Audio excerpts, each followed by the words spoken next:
49 అంటే సంతానం, 49 అంటే సంతోషం.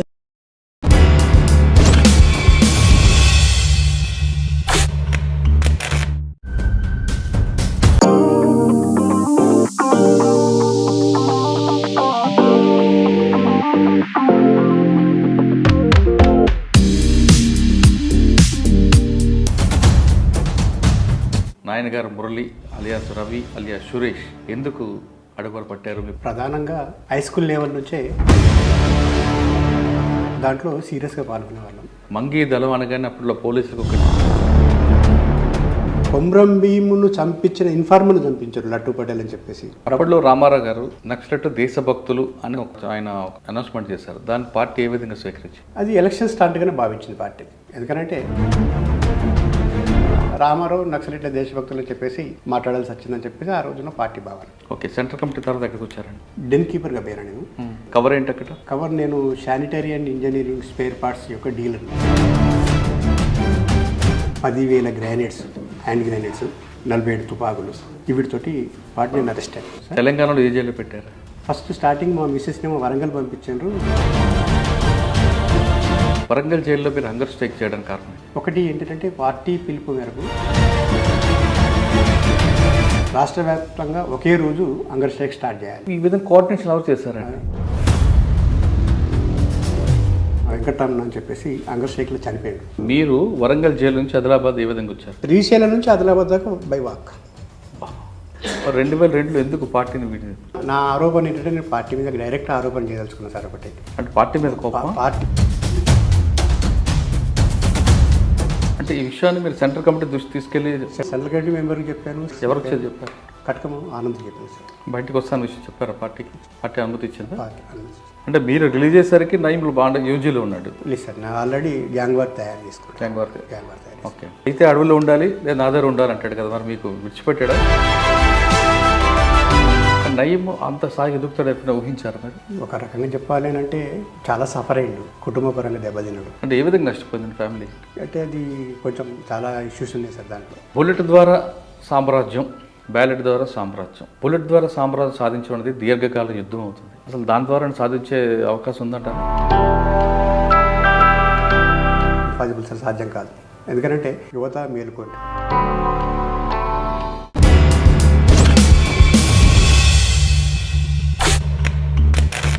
Welcome to crime confessions. గతంలో గ్రామాల్లో ఉన్న పరిస్థితుల ప్రభావము లేదా పెత్తందారుల పోకడలు నచ్చకో కొంతమంది యువకులు అడవి బాట పట్టారు. అడవిలోకి వెళ్ళిన తర్వాత అన్నలతో కలిసి ఎండనక వాననక వర్షం అనక చలి అనక అడవిలోనే రాత్రి పగలు తిరుగుతూ పీపుల్స్ కోసం పనిచేశారు. ఎక్కడ బడుగు బలహీన వర్గాలు ఉన్నారో వాళ్ళందరికీ మంచి బాటలు నడపాలని మంచి ఉద్దేశంతో అడవి బాట పట్టిన వాళ్ళు చాలా కాలం అడవిలో ఉన్నారు. వాళ్ళ ఆరోగ్య సమస్యలు కానీ వాళ్ళ కుటుంబం గురించి కానీ పూర్తిగా మర్చిపోయి కేవలం ప్రజల కోసమే త్యాగాలు చేస్తూ వాళ్ళ అడవిలో ఉండి ప్రజల చుట్టుపక్కల గ్రామీణ ప్రాంత ప్రజలందరికీ వాళ్ళలో చైతన్యం తేడానికి చాలా కృషి చేశారు. ఆ విధంగా అడవిబాటు పట్టిన చాలామంది యువకులు కొంతకాలం తర్వాత అనారోగ్య సమస్యలతోనూ లేదా పార్టీలో వాళ్ళకు విభేదాలు వచ్చో లేదా మరికొన్ని కారణాల చేత మరికొంతమంది ప్రభుత్వం ముందు సరెండర్ అయ్యారు. అటువంటి వాళ్ళని పరిచయం చేసే ఈ కార్యక్రమంలో ఈ వారం మన guest Murali alias Ravi alias Suresh. Adilabad జిల్లా కమిటీగా పనిచేశారు.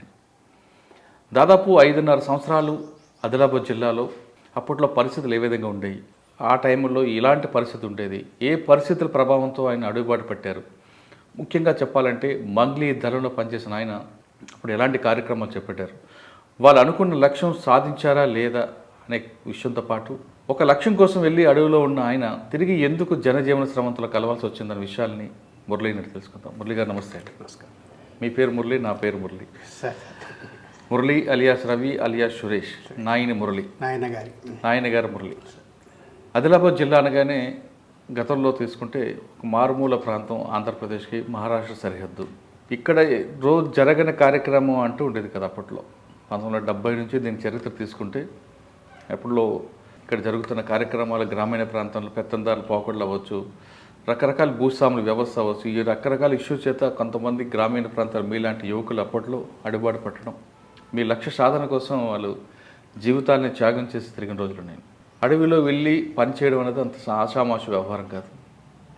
కన్న తల్లిదండ్రుల్ని కుటుంబాన్ని పక్కన పెట్టి అడవిలో పగలు రాత్రి లేక చీకటి అనక ఏం లేక తిరుగుతూ వాళ్ళ ఆదివాసులు పెట్టిన అన్నం తింటూ వాళ్ళు పెట్టిన ఒక్కొక్కసారి అన్నం కూడా లేకపోయినా ప్రజల కోసం పనిచేయాలి తపంతో మీరందరూ. అప్పట్లో మీలాంటి వాళ్ళందరూ అడుగుబాటు పట్టపట్టే ప్రభుత్వం కూడా కిందకి దిగి వచ్చింది. గ్రామీణ ప్రాంతాలకు ప్రభుత్వ పథకాలు వచ్చాయి, కొంత మార్పు కూడా వచ్చింది. దాన్ని ఎవ్వరూ కాదు అనలేరు. మీరు ఏ పరిస్థితుల్లో ఆదిలాబాద్ జిల్లా అడవుల్లోకి వెళ్ళారు? వెళ్ళిన తర్వాత మీరు అనుకున్న లక్ష్యం సాధించారా లేదా? ఒకటి, ఎలాంటి పరిస్థితులు ఎదుర్కొని మళ్ళీ తిరిగి జనజీవన సందులోకి వచ్చారు? ఈ ప్రశ్నల సమాధానం చెప్పే ముందు నాయనగారు మురళి అలియాస్ రవి అలియాస్ సురేష్ ఎందుకు అడుగులు పట్టారు? మీ కుటుంబ నేపథ్యం ఏంటి? నా కుటుంబ నేపథ్యం మిడిల్ క్లాస్ ఫ్యామిలీ నాది. నిర్మల్ టౌన్, ఆదిలాబాద్ జిల్లాలో నిర్మల్ టౌన్. విద్యార్థి దశలోనే రాజకీయాల పట్ల అంటే ఆర్ఎస్యు రాజకీయాల పట్ల ప్రధానంగా నిర్మల్ పట్టణం ఇటు ఏబీవీపీ వర్సెస్ ఆర్ఎస్యుకు సంబంధించి టఫ్ వార్ నడుస్తుంటుంది. హై స్కూల్ లెవెల్ నుంచే ఈ విద్యార్థి సంఘాల మధ్యన అప్పుడు విద్యార్థి సంఘాలకు సంబంధించిన ఎలక్షన్స్ ప్రక్రియ ఉంటుంది కాబట్టి దాంట్లో సీరియస్గా పాల్గొనే వాళ్ళం. ప్రధానంగా విద్యార్థుల సమస్యల మీదనే అప్పుడు ప్రైవేట్ స్కూల్స్ లేకపోవడం ఫలితంగా చదువుకుంటున్న పిల్లలకు కాలేజీలలో ప్రధానమైన సమస్య సీట్ల సమస్య. ఆ సీట్లు సరిగా దొరకక సంవత్సరాలు చాలామంది గ్యాప్ అవుతుండే. ఆ సందర్భంలో అదనపు క్లాసుల కోసమని, తర్వాత అదనపు స్టాఫ్ కోసమని ఆర్ఎస్ నాయకత్వంలో విపరీతంగా స్ట్రగుల్స్ జరిగే కాలం అది. ఆ స్ట్రగుల్స్లో ప్రత్యేకంగా నిర్మల్లో బుధవారపేట అనే ఒక వాడ ఉంటుంది. ఆ వాడలో దాదాపుగా అందరూ ఆర్ఎస్యులో పనిచేసిన వాళ్ళు. ప్రతి ఇంటింటికి ఆర్ఎస్యు లేని ఇల్లు అంటూ లేకపోతుంది జనరల్గా. ఇది 78, 79లో స్టార్ట్ అయింది. అది 80స్కి వచ్చేటికెళ్ళే సారా వ్యతిరేక ఉద్యమాలు. మా నిర్మల్లో సారా వ్యాపారులు చాలా పెద్ద ఎత్తున సారా వ్యాపారం చేసేవాళ్ళు. నిర్మల్ కేంద్రంగానే ఆదిలాబాద్ జిల్లా అంతా కూడా సారా సప్లై అయ్యేది. అట్లా ఆర్ఎస్ నాయకత్వంలో సారా వ్యతిరేక ఉద్యమాలు చేపట్టి తర్వాత విద్యార్థి సమస్యల మీద కొట్లాడి పోరాటాలు చేసి అనేక విజయాలు సాధించిన సందర్భం అది. అదే సమయంలో అక్కడ 2 మతాల మధ్యన విభేదాలు కూడా ఎక్కువ ఉండేది. దాన్ని ఇప్పుడే మీరు నోటీస్ చేశారా? అవును, అంటే 2 మతాల మధ్యన అది అంటే ఈ టైంలో లేదు, 80స్లో ఉంది. 80-85 మధ్య మీరు టైంలో లేదు 80-85 మధ్యన కొనసాగింది. కానీ 1-2 సందర్భాల్లోనే చాలా సీరియస్ ఇష్యూ అయింది తప్పిస్తే బైసా మాదిరిగా నిర్మల్లో ఎప్పుడు కూడా కమ్యూనల్ ఇష్యూస్ చాలా సీరియస్గా కాలేదు. కర్ఫ్యూలు విధించి కనిపిస్తే కాల్చివేత ఆర్డర్లు తీసుకొచ్చి నిర్మల్ని కొన్ని వారాల పాటు నిర్మానుష్యంగా ఉంచిన సందర్భాలు కూడా ఉన్నాయి అక్కడ 80-81 ప్రాంతంలో. దానికి కూడా అంటే ఆ టైంలో తెలియక చాలామంది పిల్లవాళ్ళు అంటే ఒక రకమైన యాజిటేషన్లో ఉద్యమంలో దాంట్లో ఈ కమ్యూనల్ ఇష్యూస్లో ఆర్ఎస్యు వాళ్ళు కూడా పాల్గొనేవాళ్ళు, ఏబీపీ వాళ్ళు కూడా పాల్గొనేవాళ్ళు. ఆర్ఎస్యు ఏబీపీ వాళ్ళ మీద దాడులు చేయడం, ఏబీపీ వాళ్ళు ఆర్ఎస్యుల మీద దాడి చేయడం, ఇది నిరంతర ప్రక్రియ కొనసాగేది అక్కడ. దాంట్లో భాగంగా 86లో అంటే నేను ఇంటర్మీడియట్ సెకండ్ ఇయర్ వచ్చిన తర్వాత 86లో వాళ్ళు మా మీద దాడి చేసి మా తలలు పడగొట్టడం, మేము వాళ్ళ మీద దాడి చేయడము, ఇట్లా కొన్ని పోలీస్ కేసులు అయ్యి అనివార్యంగా యూజ్ కావాల్సి వచ్చింది. 86 జూలైలో నేను టోటల్లీ బయటకు వెళ్ళిపోయాను. అంటే అప్పటికి మీకు పార్టీతో సంబంధాలు ఉన్నాయి. మీ పార్టీ నుంచి పిలుపు ఎవరు ఇచ్చారు? పార్టీలో అంటే రెగ్యులర్గా ఏంటంటే ఆదిలాబాద్ జిల్లా విషయానికి వస్తే అప్పుడు ఆదిలాబాద్ టౌన్ ఒకటి, బోధ్ టౌన్ ఒకటి, బైసా టౌన్ ఒకటి, నిర్మల్ టౌన్ ఒకటి, ఖానాపూర్ టౌన్ ఒకటి, ఈ ప్రాంతాలలో సెంట్రల్ ఆర్గనైజర్స్ అని చెప్పేసి ఒక్కొక్క సీఓ ఉండేవాళ్ళు, సింగిల్ మెన్. వాళ్ళ కార్యక్రమం అంతా కూడా విద్యార్థి ఆర్గనైజేషన్ని బిల్డప్ చేయడం, ఆర్ఎస్యుని బిల్డప్ చేయడం, ఆయా వాడలలో సెల్స్ పెట్టడం, ఆర్ఎస్యు సెల్స్ పెట్టడం, కాలేజీలలో సెల్స్ పెట్టడం, ఆ సెల్స్ నాయకత్వంలో కొట్లాడించడం అనేది జరిగేది. యూజీ క్యాడర్, సెంట్రల్ ఆర్గనైజర్ అంటే యూజీ క్యాడర్ అనేది. మాకు ఫస్ట్ ఇంప్రెషన్ అంటే భూపతి రెడ్డి అని చెప్పేసి కడెం మండలం ధర్మాజ్పేట విలేజ్లో ఆర్ఎస్యు నాయకుడు ఉండే. ఆయన మా నిర్మల్కు ఫస్ట్ ఆర్ఎస్యు ఆర్గనైజేషన్లో వచ్చి చాలామంది విద్యార్థులను ఉద్యమాల వైపు ప్రేరేపణ చేయడానికి దోహదం చేసిండు. అట్లా ఆయన ఇన్స్పిరేషన్తో మేమందరం వచ్చినాం. అప్పుడు ఇక్కడ అమ్మ నాన్న ఒక వ్యవస్థ మీకు కుటుంబం అంతా కూడా మీరు ఇటువైపు తిరుగుతున్నప్పుడు వాళ్ళు ఎప్పుడు అబ్జెక్షన్ చేయలేదా మీకు ఎందుకు మనకి ఈ కార్యక్రమాలు అని? అంటే జనరల్గా అక్కడ వాతావరణం ఎట్టుంటుండేదంటే మేము స్కూల్కి పోతున్నామా ఇంటికి వస్తున్నామా అనే వరకే వాళ్ళు చూసేవాళ్ళు అంతే. కానీ బయట ఏ రాజకీయాల వైపు ఏ ఆర్ఎస్ వైపు ఉన్నారా వీళ్ళు, ఏబీవీ వైపు ఉన్నారా అనేది అంత పెద్ద పట్టించుకునేవాళ్ళు కాదు. అంటే మా ఫ్యామిలీ బ్యాక్గ్రౌండ్ విషయానికి వస్తేనేమో మా ఫాదర్ ఎక్కువ ఇంట్లో ఉండేవాడు కాదు, వ్యాపారరీత్యా ఇతర వేరే గ్రామాలకు పోయి వ్యాపారం అంటే చేసుకుంటే ఇంట్లో ఆర్థిక పరిస్థితి బాగానే ఉంది, మిడిల్ క్లాస్ ఫ్యామిలీకి. ఓకే. మీరు అటువైపు వచ్చారు భూపతి రెడ్డి గారి యొక్క ప్రేరణతో. ఎప్పుడు భూపతిరావు? ఓకే. ఆ ప్రేరణతో ఎక్కడికి వెళ్ళారు ఫస్ట్? అంటే ఆయన భావాజాలం అప్పటి నుంచి మీకు ఉంది? అయితే అప్పటికైనా ఒక మిస్ఫేర్లో చనిపోయాడు 83లో. స్క్వాడ్లోకి వెళ్ళిపోయింది. రిప్రెషన్ బాగా ఇది ఆదిలాబాద్ టౌన్ సేవగా పనిచేస్తూ ఇక్కడ కొన్ని సమస్యలు వచ్చి రిప్రెషన్ సీరియస్ అయ్యి ఇక అరెస్ట్ చేస్తారు అనే ఆలోచనకు వచ్చేసి ఆయన యూజ్ అయిన కొద్ది రోజులకే ఒక మిస్ఫైర్లో చనిపోయాడు. అంటే మిస్ఫైర్ అని అంటే తనకు తాను ఆత్మహత్య చేసుకున్నాడు. ఆత్మహత్యలు చనిపోయిన తర్వాత 84లో చనిపోయాడు ఆయన. చనిపోయిన తర్వాత మాకు ఫస్ట్ గట్టుబాబు అని చెప్పేసి ఒక సీఓ ఉండే, ఆ తర్వాత సుధాకర్ ఎస్కే అని చెప్పేసి ఒక సీఓ వచ్చాడు, ఆ తర్వాత సలీం అని చెప్పేసి ఒక సీఓ వచ్చాడు, ఆ తర్వాత రీసెంట్లీ మొన్న ఈ స్నేక్ బైట్తో చనిపోయిన శీషు అని చెప్పేసి గోదావరికి అని ఆయన లాస్ట్ సీఓ ఆయన వచ్చాడు. మేము సలీం అలియాస్ భిక్షపతి అని చెప్పేసి బెల్లంపల్లి వాసుడు, ఆయన సీఓగా ఉన్నప్పుడు ఆయన నాయకత్వంలో టౌన్లో కొన్ని యాక్షన్స్ చేసి ఏబీపీ వాళ్ళ మీద బీజేపీ వాళ్ళ మీద యాక్షన్స్ చేసి ఇక దాని రిప్రెషన్ గురై అనివార్యంగా యూజ్కి పోవాల్సిన పరిస్థితికి ఏర్పడి అట్లా యూజ్ అయ్యాను. 86లో యూజ్ అయ్యాను ఫస్ట్లో. అంతే 86 వరకు మీరు నిర్మల్ ప్రాంతంలో ఉన్నారు, కానీ 86లో యూజీకి వెళ్ళారు. యూజీలో ఫస్ట్ ఎక్కడ వెళ్ళారు? ఒకటి ఏంటంటే ఎవరి ద్వారా లోపలికి కాంట్రాక్టర్ సీఓ ఒక కొరియర్ ఉంటుండే, పార్టీకి ఆ సీఓకు మధ్యన ఒక అనుసంధానకర్తగా ఒక కొరియర్ ఉంటుండే. సతీష్ అని చెప్పేసి ఒక కొరియర్ ఉండే. మమ్మల్ని ఆయననే మొబిలైజ్ చేసుకొని తీసుకెళ్ళి ఇక్కడికి వెళ్ళి 20 కిలోమీటర్ల దూరంలో ముత్నూరు అని ఒక విలేజ్ ఉంటుంది. ముత్నూరు విలేజ్లో దిగి దాని పక్కకి ఒక 1/2 కిలోమీటర్ 2 కిలోమీటర్ డిస్టెన్స్లో స్క్వాడ్ రామకృష్ణ అని చెప్పేసి స్క్వాడ్ దళ కమాండర్, ఈ ఏరియా తిరిగే దళ కమాండరు ఆయన, ప్లస్ గంధం రామస్వామి అని చెప్పేసి అలియాస్ సాగర్ అని ఆ టైంలో చాలా ఫేమస్ లీడర్. ఇప్పుడు అల్లంపల్లి ఇష్యూకి ఆయన నాయకత్వం వహించాడు. సింగపూరులో ఆంబుష్ అయింది, దానికి ఆయన నాయకత్వం వహించాడు. అంటే జిల్లాలో పెద్ద ఎత్తున ఈ హింసాయుత కార్యక్రమాలలో చాలా సీరియస్గా పాల్గొన్న వ్యక్తి. అప్పటికి ఆయన జిల్లా కమిటీ సెక్రటరీ, ఆయన ఇక్కడనే ఉండే. మేము పోయి ఫస్ట్ ఆయననే కలిసిన రోజే మేము ఎట్లయితే వస్తున్నామో మమ్మల్ని ఒక ఫారెస్టర్ చూసి పోలీసు వాళ్ళకి ఇన్ఫర్మేషన్ ఇస్తే మేము పోయి అన్నం తింటున్న సందర్భంగానే పోలీసు వాళ్ళు వచ్చి అక్కడ ఫైరింగ్ కూడా చేసారు. పోయి కలిసిన రోజు ఒకటే రోజు ఫస్ట్ పోయిన రోజే ఫైరింగ్ అయింది. ఫైరింగ్ అయిన తర్వాత అక్కడ నుంచి తప్పుకున్నట్టు ఎవరికేం కాలేదు. తప్పుకొని వచ్చి ఇక్కడ ఆదిలాబాద్ పక్కకు చెంచుఘాట్ అనే విలేజ్ ఉంటుంది. చెంచుఘాట్ విలేజ్లో ఆగి అక్కడి నుంచి చాలామంది ఆ టైంలో రిక్రూట్ అయిన వాళ్ళు ఉంటారు కాబట్టి సాగర్ అనే వ్యక్తి ఏం చేసినట్టే ఎవరిని వాళ్ళను ఏ స్కాడ్కు ఎవరిని పంపాలని చెప్పేసి అట్లా డిస్పాచ్ చేసి పంపించాడు. అట్లా నన్ను ఫస్ట్ ఇంద్రవెల్లి దళానికి పంపించాడు. ఇంద్రవెల్లి దళంలో ఇప్పుడు జడల నాగరాజు చంపేసిన మల్కాపూర్ భాస్కర్ అని చెప్పేసి ఆయన కమాండర్ ఉండే. మల్కాపూర్ భాస్కర్ అలియాస్ రమేష్ పేరు మీద కమాండర్ ఉండే. ఆ దళానికి పోయానని కలిసిన తర్వాత ఒక 15-20 రోజులు ఆ దళంలో ఉండి ఆడికెళ్ళి మళ్ళీ మంగిదళానికి ట్రాన్స్ఫర్ చేసిండ్రు. మంగిదళంలో ఎక్కువ కాలం పనిచేసి మల్కాపురం భాస్కర్ గారు నేర్చుకుంది ఏంటండి? మల్కాపూర్ సిన్సియారిటీతో పాటుగా కమిట్మెంట్. ఎన్ని నెలలు పనిచేశారండి ఆయనతో? దాదాపు 3-4 నెలలు పనిచేసాము. తర్వాత నేను జిల్లా కమిటీలోకి వచ్చిన తర్వాత కూడా ఆయన జిల్లా కమిటీ సెక్రటరీగా, నేను జిల్లా కమిటీ సభ్యుడిగా మా అనుబంధం చాలా కాలం కొనసాగింది. మీరు మైదాన ప్రాంతం నుంచి అడవి ప్రాంతంకి వెళ్ళారు. అండర్ గ్రౌండ్ పోలీసు కాల్పులు, అక్కడ ఏ టైంకి ఎప్పుడు భోజనం ఉంటుందో తెలీదు, చీకటి, చుట్టూ విష జంతువులు ఎన్ని ఉంటాయి. ఈ వాతావరణం చూసినప్పుడు ఎందుకు వచ్చామరా అనే ఫీలింగ్ వచ్చిందా, లేదు మన అనుకున్న సంకల్ప బలంకు ముందుకు వెళ్దాం అనిపించిందా?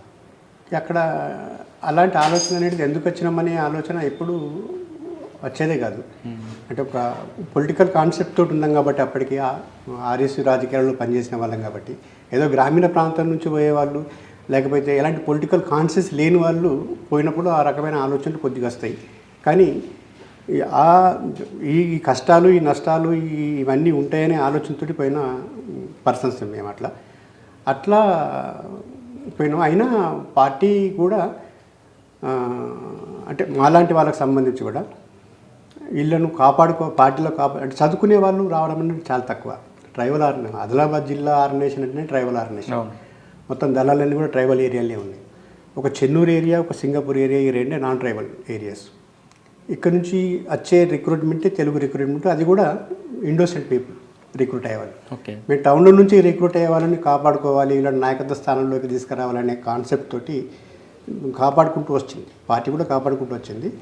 ఫస్ట్ అడవిలో తట్టుకోలేరు అనే ఆలోచనతో నన్ను ఒక 2 సంవత్సరాలు ఆదిలాబాద్ జిల్లా ప్లస్ అప్పుడు డీకేజెడ్సీలో ఉండే ఆదిలాబాద్ జిల్లా, నార్త్ తెలంగాణ ఎన్టీ ఎడ్జెడ్సీలో లేకుండా నార్త్ తెలంగాణ ఇటు దండకారణ్యంలో భాగస్వామ్యం ఉంది. అటు ఖమ్మం జిల్లా ఆఫ్, అటు ఏటు నగరం ఆ ప్రాంతం, తర్వాత ఇది అట్లా దండకారణ్య ఎడ్జెడ్సీకిను జిల్లా కమిటీకి అనుసంధానకర్తగా కొరియర్గా ఒక 2 సంవత్సరాల కాలం పాటు నన్ను పెట్టింది.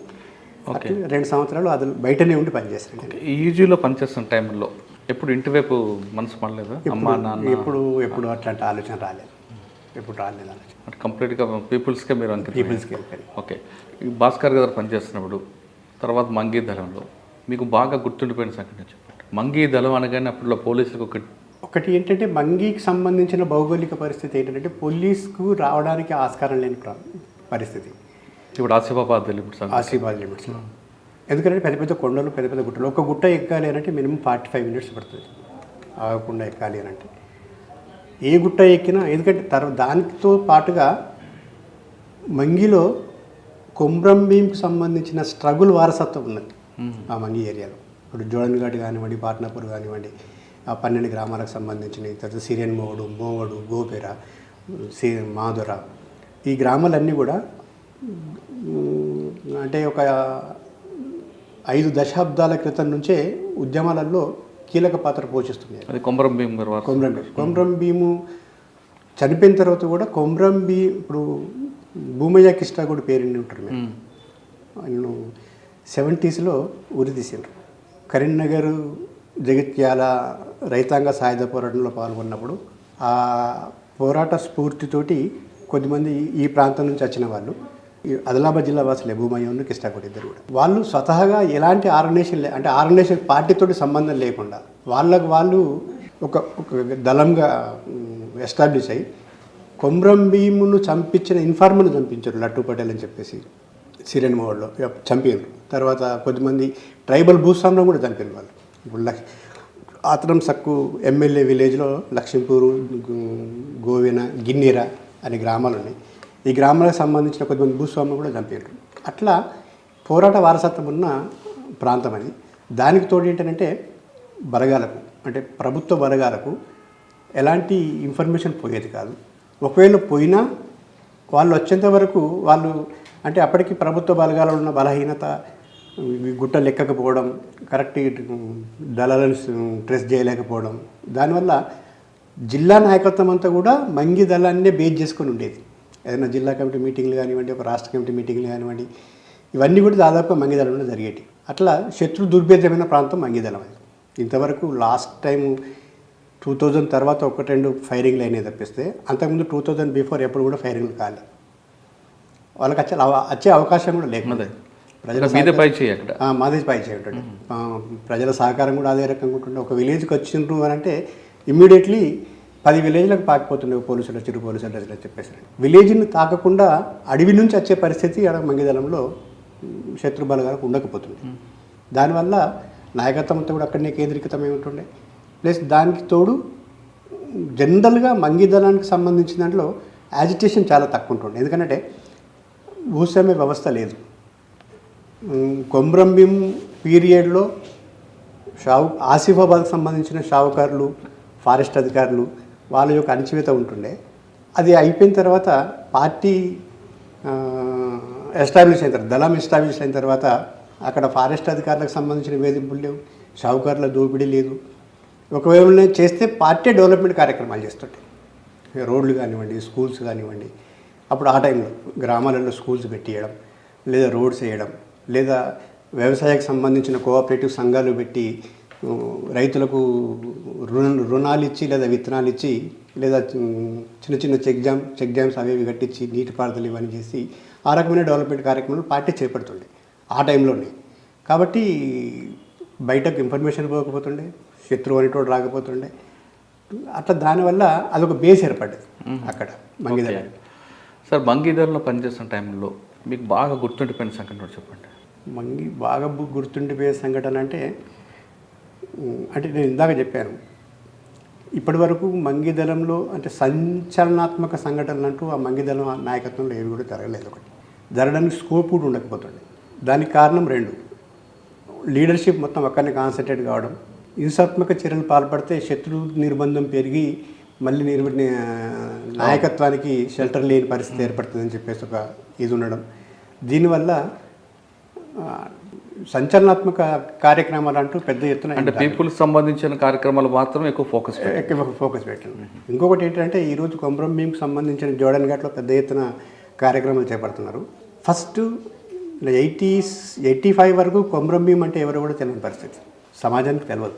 85లో సాహు ప్లస్ అల్లం రాజన్న ఇద్దరు కలిసి కొమరం భీంకి సంబంధించిన నవల రాయడంతో ఆయన జీవిత చరిత్ర తెలుసుకొని ఆయనతో పోరాటంలో పాల్గొన్న వ్యక్తుల ఇన్ఫర్మేషన్ ద్వారా పుస్తకం రాసిన తర్వాత జోడన్ ఘాట్లో స్తూపం కట్టి కొమరం భీము యొక్క త్యాగాన్ని, కొమరం భీము యొక్క పోరాట స్ఫూర్తిని వెలుగులోకి తీసుకొచ్చిందే పీపుల్స్ వార్ పార్టీ. అప్పటి పీపుల్స్ వార్ పార్టీ. అప్పటి వరకు కొమరం భీం అంటే కూడా ఎవరో తెలియదు, ఆదివాసీ ప్రజలకు తెలియదు, బయట ప్రపంచానికి కూడా తెలియదు. 87లో స్టార్ట్ అయింది ఆ ప్రక్రియ. ఈరోజు అక్కడ ఒక పెద్ద ప్రభుత్వమే ఒక పెద్ద స్మారకార్థం పెద్ద ఎత్తున కొన్ని కోట్ల రూపాయలు ఖర్చు పెట్టి ఒక పర్యాటక ప్రాంతంగా తయారు కావడానికి దోహదం చేసింది. కానీ 87 కంటే ముందు అక్కడ ఏమీ లేదు. అది వెలుగులోకి తీసుకొచ్చిందే పీపుల్స్ వార్ పార్టీ. అది ఒక కార్యక్రమంలో మీరు ఉన్నారు? మేము స్టార్టింగ్ మేము మొత్తం ఆ ఏరియా ప్రాంతాల ప్రజలందరినీ కూడా గుమిగుడి 87లో పెద్ద ఎత్తున బహిరంగ సభ పెట్టి అక్కడ బుడిగి రవీందర్ అలియాస్ జగదీష్ అని చెప్పేసి కమాండ్ ఉండే. ఆయన నాయకత్వంలో ఆ కార్యక్రమం తీసుకొని దాన్ని వెలుగులోకి తీసుకొచ్చింది. అప్పుడు అది మంగిదలంలో ఒక గొప్ప సంచలనాత్మక కార్యక్రమం జరిగింది అని అంటే అదొకటి. స్తూపావిష్కరణ ఫస్ట్ టైం కొమరం భీం యొక్క త్యాగాన్ని వెలుగులోకి తీసుకురావడం. తర్వాత మీరు మంగిదలం తర్వాత ఎక్కడికి వచ్చారు? 92 వరకు నేను మంగిదలంలో పనిచేశాను. తర్వాత అయితే ఒకటి ఏంటంటే జనరల్గా పార్టీ ఆ టైంలో మహిళలకు ప్రియారిటీ ఇవ్వాలి, అందులో ట్రైబల్ ఆర్గనైజేషన్ కాబట్టి ట్రైబల్ మహిళలకు ఎక్కువ ప్రియారిటీ ఇవ్వాలనే ఉద్దేశంతో అక్కడ భారతి అలియాస్ జంగుబాయ్ అని చెప్పేసి ఒక ఫస్ట్ మహిళా కమాండర్ చేశారు. అయితే నేను చదువుకున్న వాడిని కొంచెం కాస్త తెలిసిన వాళ్ళని ఉద్దేశంతో ఆమెకు సహాయంగా నన్ను అక్కడ డిప్యూటీ కమాండర్ పెట్టారు. ఆమెకు చదువు రాకపోతుండే, పేరు ఆమె ఉంటుండే, మిగతా కార్యక్రమాలన్నీ కూడా మా ద్వారా నడుస్తుండే. ఈ మంగిదలానికి భారతీ కమాండర్ అయిన తర్వాత మేమైన తర్వాత కొన్ని ఇష్యూస్ జరిగినాయి, కొన్ని సంచలనాత్మకమైన ఇష్యూస్ జరిగినాయి. ఒకటి కొద్దిమంది ఇన్ఫార్మర్ని చంపేయడం, తర్వాత ఈ సిర్పూర్యుకి సంబంధించిన మండల ఆఫీసును, తర్వాత కొన్ని అంటే ఎన్కౌంటర్లకు వ్యతిరేకంగా అంతవరకు ఏమి చేయలేని పరిస్థితుల్లో అక్కడ ప్రజల్లో చల్లం లేదు అని చెప్పేసి అనుకుంటున్న సందర్భంగా ఇవి తీసుకురావడం వల్ల ఈ 2-3 సంవత్సరాల కాలంలో ప్రజల్ని ఒక పెద్ద ఎత్తున కదిలించడానికి దోహదం చేసింది కొన్ని కార్యక్రమాలు. ఆ కార్యక్రమంలో మీకు బాగా గుర్తున్నది లేదు మీరు పాల్గొన్న కార్యక్రమం చెప్పండి.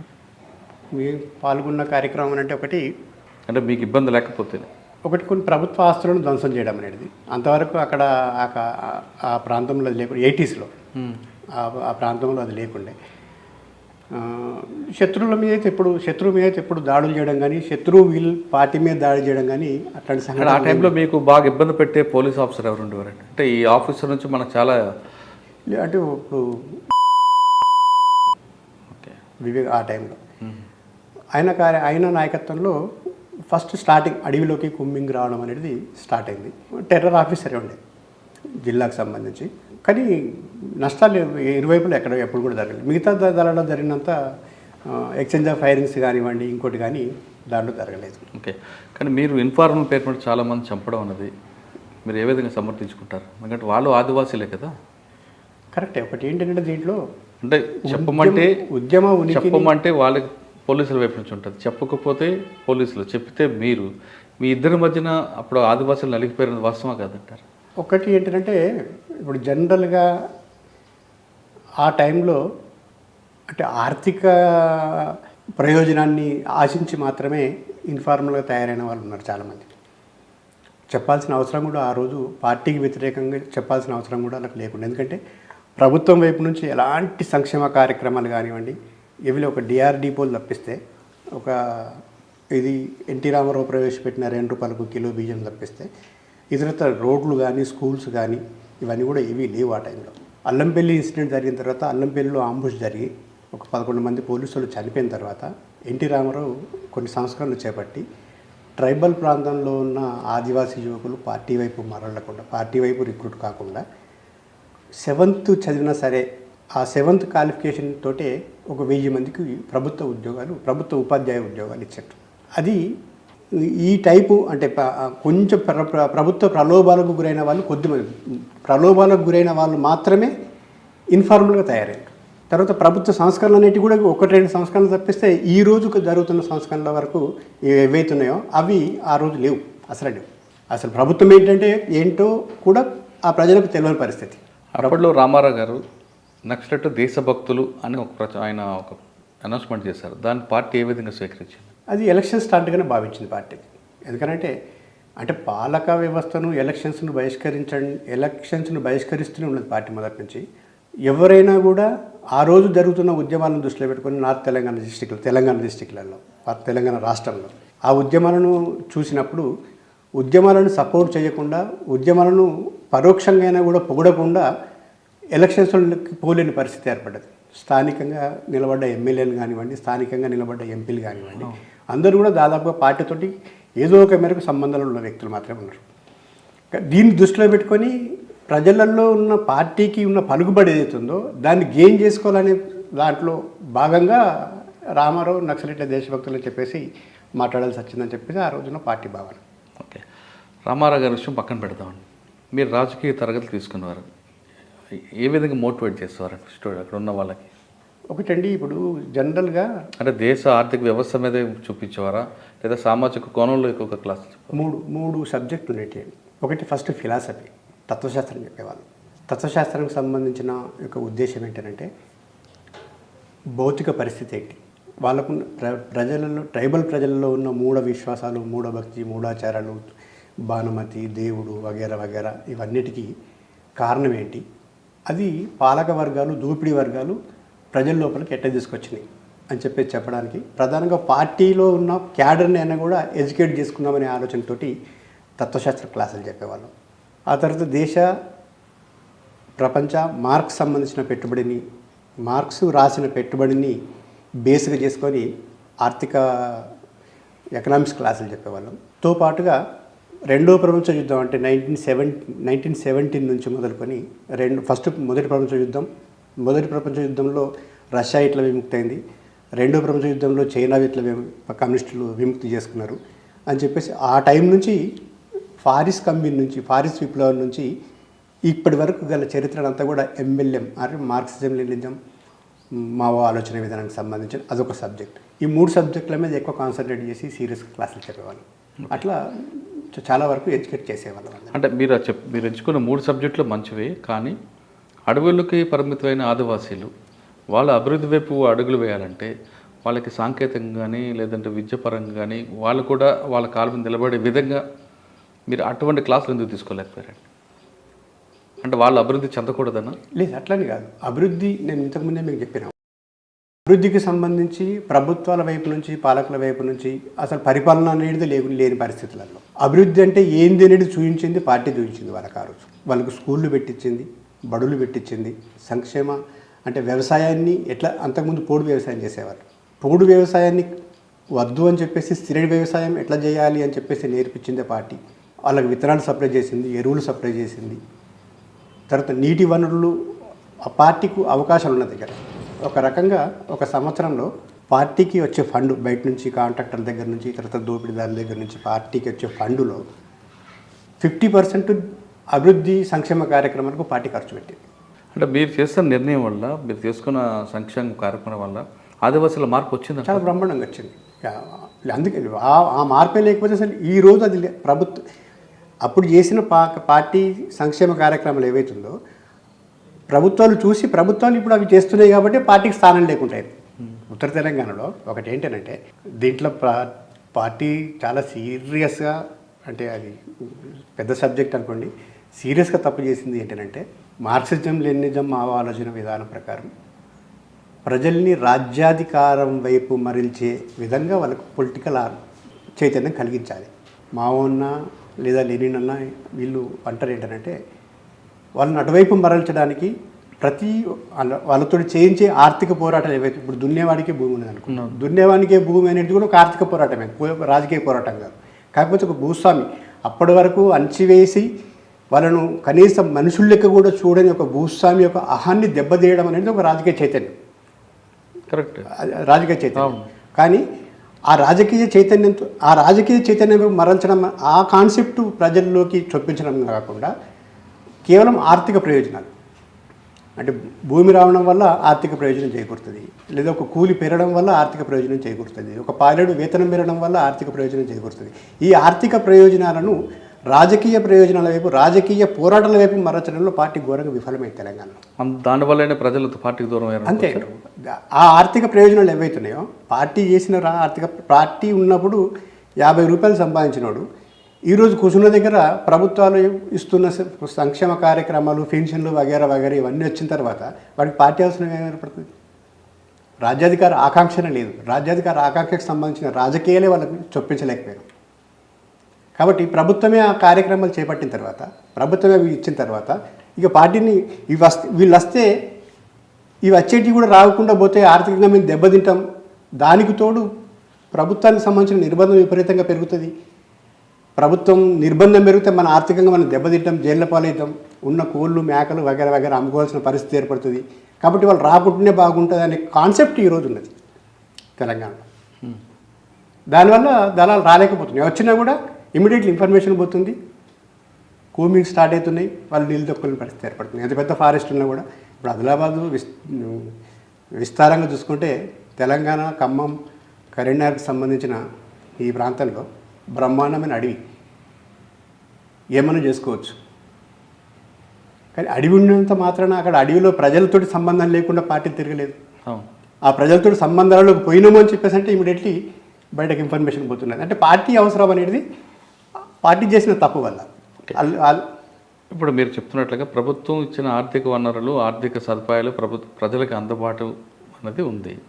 అదే పార్టీ వైపు మళ్ళితే ఇవి దూరం అవుతాయనే విషయాన్ని ప్రజలు గుర్తించి పార్టీకి దూరం అయ్యారు మీరు అంటున్నారు. అంటే ఆదివాసీలు ఆర్థికంగా అభివృద్ధి చెందకూడదని కాదు. అంటే ఆదివాసీలు కానీ గిరిజనులు కానీ అడవికే పరిమితం అవ్వాలంటారా? అట్లా కాదు సార్. ఇప్పుడు దీంట్లో ఏంటంటే పార్టీ కాన్సెప్ట్ ఏంటి? సాయుధ పోరాటం ఎందుకు చేస్తున్నది? రాజ్యాధికారం కోసం చేస్తున్నది. ఎవరికి రాజ్యాధికారం కోసం చేస్తున్నది? పీపుల్స్ కోసం, పీడిత ప్రజలకు సంబంధించిన రాజ్యాధికారం కోసం చేస్తున్నది. పైన దొరికే ఆర్థిక ప్రయోజనాల కంటే రాజ్యాధికారం ముఖ్యం. నీ చేతిలో నీ రాజ్యం ఉంచుకొని నీవు పరిపాలిస్తే దానికంటే ఎక్కువ ప్రయోజనాలు సమకూరుతాయి కదా నీకు. కరెక్ట్. ఆ లైన్ని మీరు ఎంచుకున్న లైను వేరే దేశంలో కూడా ఇంప్లిమెంట్ చేశారు, వచ్చింది. కానీ అది నిలబడలేకపోయింది కదా. నిలబడలేకపోయింది అంటే ఇప్పుడు గ్లోబల్ అంటే సరళీకృత ఆర్థిక విధానాలు, గ్లోబలైజేషన్ ఆర్థిక విధానాల ప్రక్రియలో ఒక దేశంలో జరిగిన విప్లవం, ఇప్పుడు నేపాల్లో కూడా ప్రచండ నాయకత్వంలో బ్రహ్మాండంగా సాయుధ పోరాటం చేసినారు, నేపాల్ను విముక్తి చేసుకున్నారు. కానీ పక్కున్న దేశాలు ఏవైతున్నాయో, అటు చైనా కానివ్వండి, ఇటు భారత్ కానివ్వండి, అక్కడ అంటే జనరల్గా ఈ దేశానికి సంబంధించిన పెట్టుబడులు, ఈ దేశానికి సంబంధించిన పెట్టుబడిదారి ప్రయోజనాలు ఇతర దేశాలలో నెరవేరాలి. ఆ నెరవేరకపోతే ఆ దేశం శత్రుదేశం అయిపోతుంది ఆటోమేటిక్గా. ఇప్పుడు గతంలో భారతదేశానికి సంబంధించిన సార్క్ దేశాలు ఉండేవి. సార్క్ దేశాల మీద భారత్ సీరియస్గా కాన్సన్ట్రేట్ చేయకపోవడం వల్ల ఇప్పుడు చైనా వచ్చి ఈ సార్క్ దేశాల మీద, అంటే భారత్ చుట్టూన్న దేశాల మీద పాగేసింది. భారత్ మార్కెట్ అంతా దెబ్బతిన్నది. పెట్టుబడిదారీ విధానంలో, భూస్వామ్య విధానంలో పాలకులకు సంబంధించింది ఏంటి? ఇతరులను కొలగొట్టడం, ఇతరులను దోపిడీ చేసుకోవడం. ఆ దోపిడీ విధానాన్ని కొనసాగడం, మన దగ్గర ఉత్పత్తి అవుతున్న సరుకును ఇతర దేశాలకు ఇతర దేశాలకు ఎగుమతి చేయడం, ఎగుమతి చేసి అక్కడ క్యాచ్ చేసుకోవడం. ఆ పరిస్థితి లేకపోతే ఏం చేస్తారు? ఆ దేశాలలో వీళ్ళే అంతర్గత యుద్ధాలు సృష్టిస్తారు, ఎల్టీటీని సృష్టిస్తారు. కాబట్టి చైనా దెబ్బతీయడానికి, రష్యా దెబ్బతీయడానికి చుట్టూ ఉన్న సామ్రాజ్యవాద దేశాలు ఏవైతున్నాయో అవి ప్రపంచవ్యాప్తంగా విస్తరించకుండా ఉండడానికి దాన్ని అడ్డుకోవడానికి ప్రయత్నం చేస్తూనే ఉంటాయి. అందుకంటే ఒక దేశంలో విప్లవం విజయవంతమైందంటే అది మొత్తం ప్రపంచవ్యాప్తంగా విస్తరించకుండా, ఆ విప్లవాలు విజయవంతమైన దేశాలు ప్రపంచానికి మీద సహాయం చేయకుండా ఒక దేశంలో విప్లవం మనుగడ సాధించమనేది సాధ్యం కాదు. అంటే పార్టీ ఎంచుకున్న లైన్ అనేది కరెక్ట్ కాదంటారు. పార్టీ క్యాడర్కి ఇవ్వాల్సిన పొలిటికల్ చైతన్యం ఏదైతుందో, రాజకీయ చైతన్యం ఏదైతుందో అది సరైన పద్ధతులు ఇవ్వాలి. జనరల్గా యాక్షన్ ఓరియంటేషన్స్, ఒకరిని చంపడం వల్ల అంటే హీరోయిక్ నేచర్ని సృష్టించడానికి ఒక సంచలనాత్మకమైన కార్యక్రమం చేస్తే దాని ద్వారా పేరు ప్రఖ్యాతులు బయటకు వస్తాయనే ఆలోచన తప్పిస్తే, రిక్రూట్మెంట్ కూడా అదే పరిస్థితి. వ్యక్తిగత కక్షలు ఉన్నాడో లేదా ఆర్థికంగా ఏం లేనాడో పార్టీలకు పోతే బాగుపోతామని ఆలోచనతో వచ్చిన వాళ్ళు ఆ రిక్రూట్మెంట్ ఉంది కాబట్టి జనరల్గా కామన్గా ఆ పెట్టి బూర్జువా సెక్షన్ వస్తుంది. ఆ పెట్టి బూర్జువా సెక్షన్ను పార్టీ సమర్థించడం కాదు, పార్టీ ఏం చేయాలంటే వాళ్ళను మార్క్సిస్ట్ రాజకీయాలను వాళ్ళకు బోధించాలి, వాళ్ళని ఆ వైపు టర్న్ చేయాలి. చెప్తున్న ఆ ఒక్క కారణం కాకుండా అడవి ప్రాంతాల్లో కానీ చుట్టుపక్కల ఉన్న గ్రామీణ ప్రాంతాల్లో కుల సంఘాలు అనేది ఎక్కువగా రావడం వల్ల పార్టీకి చాలామంది రావట్లేదు పార్టీ దగ్గరికి అనేది వాస్తవం కాదంటారు. అంటే ఇప్పుడు ఆదిలాబాద్ జిల్లా అప్పుడు కుల సంఘాలు లేవు కాబట్టి ఏ సమస్య వచ్చినా మీ దగ్గరికి వచ్చేవారు. కుల సంఘాలు వచ్చాయి, ప్రతి కులానికి ఒక సంఘం ఉంది కాబట్టి వాళ్ళ సమస్యను అక్కడే పరిష్కరించుకోవడం కూడా పార్టీకి ప్రజలు దూరం అవడానికి అదొక కారణం భావించవచ్చు. ఒకటి సార్ దీంట్లో ఏంటంటే మనకు ఆఫ్టర్ 2095 తర్వాత కింది క్యాస్ట్లో కుల సంఘాలు అనేవి కొంచెం డెవలప్ అయినాయి సార్. 95 వరకు కూడా కొంచెం ఉన్నతమైన కులాలు ఏవైతున్నాయో ఆ కులాలకు సంబంధించిన కుల సంఘాలు మాత్రమే ఉండేవి. ఫర్ ఎగ్జాంపుల్ మున్నూరు కాపు సంఘం, ఏదో ఒక సంఘం, ఒక వెల్మ సంఘం అనుకోండి, ఒక రెడ్డి సంఘం అనుకోండి. ఏమైనా పంచాయతీలు వగేరా వాళ్ళకి ఏమైనా సమస్యలు వగేరా ఉంటే వాళ్ళ దగ్గర పోయి పరిష్కరించుకుంటేవారు. ఇక గ్రామాల విషయానికి వస్తే నాన్ ట్రైబల్ విలేజెస్ ఏవైతుంటాయో ఆ విలేజ్లలో కుల సంఘాలు ఉన్న దగ్గర పార్టీ వచ్చిన తర్వాత పార్టీ ప్రభావంతో ఆ కుల సంఘాలు అంటే ఈ కుల సంఘాల యొక్క నేచర్ ఏంటంటే ఒక పంచాయతీని సాగదీయడం, రోజుల తరబడి దాన్ని పెంచుకుంటూ పోవడం, వాడి దగ్గర వీడి దగ్గర డబ్బులు తీసుకొని వాళ్ళ పబ్బం గడుపుకోవడానికి ప్రయత్నం చేస్తుండేవాళ్ళు. కాబట్టి వాళ్ళకి అప్పుడు అనివార్యంగా అంటే దీంట్లో అది సార్ మెయిన్ సమస్య ఎక్కడొచ్చింది అంటే ఇక్కడ ఉద్యమం నీరుగారిపోవడానికి పంచాయతీలు ఎంబడబడడం, ఆర్థిక పోరాటాలు ఎంబడబడడం, తర్వాత పార్టీకి వ్యతిరేకంగా ఎవరైనా పనిచేస్తున్నట్టే వాడిని కొట్టడం, పార్టీకి వ్యతిరేకంగా ఎవరైనా పనిచేస్తున్నట్టే వాడిని చంపడం, ఈ రకమైన కార్యకలాపాలే ఎక్కువ పెద్ద ఎత్తున నిర్వహించడం వల్ల రాజకీయ పోరాటాల వైపు తెలంగాణ ఉద్యమాన్ని మలచడంలో, తెలంగాణ మావోయిస్ట్ పార్టీ మలచడంలో అది ఫెయిల్ అయింది, విఫలం కావడంతో ఈరోజు తెలంగాణ ప్రాంతంలో మావోయిస్ట్ పార్టీకి ఏమీ లేని పరిస్థితి ఏర్పడింది. ఓకే, మీరు మంగళీధరం తర్వాత ఎక్కడికి వచ్చారండి?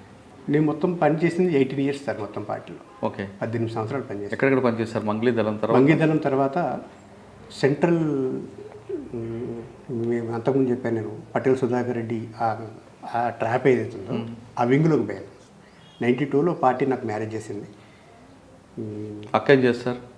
ఆమె ఇప్పుడు హౌస్ వైఫ్, కానీ అప్పుడు ధరసభ్యురాలు. తర్వాత లాస్ట్ నాతోటి సరెండర్ అయినాటికి ఆమె కూడా ఒక చెన్నూరు ఏరియా కమిటీకి సెక్రటరీ.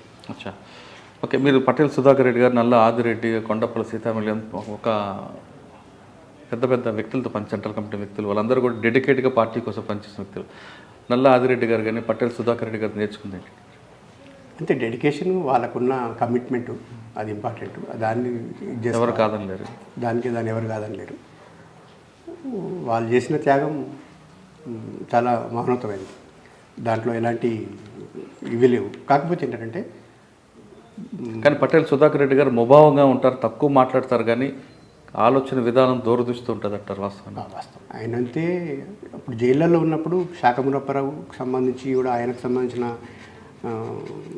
మేధస్సు అదే రకంగా పనిచేస్తుండే, పటేల్ సుధాకర్ రెడ్డికి సంబంధించిన మేధస్సు అదే రకంగా పనిచేస్తుండే. దాదాపుగా అంటే ఒక రకమైన ఏం చెప్పాలంటే ఉదార స్వభావంగానే రాజకీయ నాయకులు వాళ్ళు, అంత హీరోయిక్ నేచర్ ఉన్న వాళ్ళు కాదు. ఓకే, సెంట్రల్ కమిటీ తర్వాత ఎక్కడికి వచ్చారండి? సెంట్రల్కి వెళ్ళింది. సెంట్రల్ డెన్ కీపర్గా పోయాను నేను. నా దగ్గర ఇప్పుడు నంబలకేశ్వరరావు రూమ్లో, నా డెన్లో నంబలకేశ్వరరావు వాళ్ళు స్టడీ కోసం వాళ్ళు వస్తున్నారు రెగ్యులర్గా. ఎక్కడ అండి? నాగ్పూర్లో. కవర్ ఏంటి? కవర్ ఏంటి అక్కడ? కవర్ నేను sanitary and engineering spare parts యొక్క డీలర్ నా కవర్.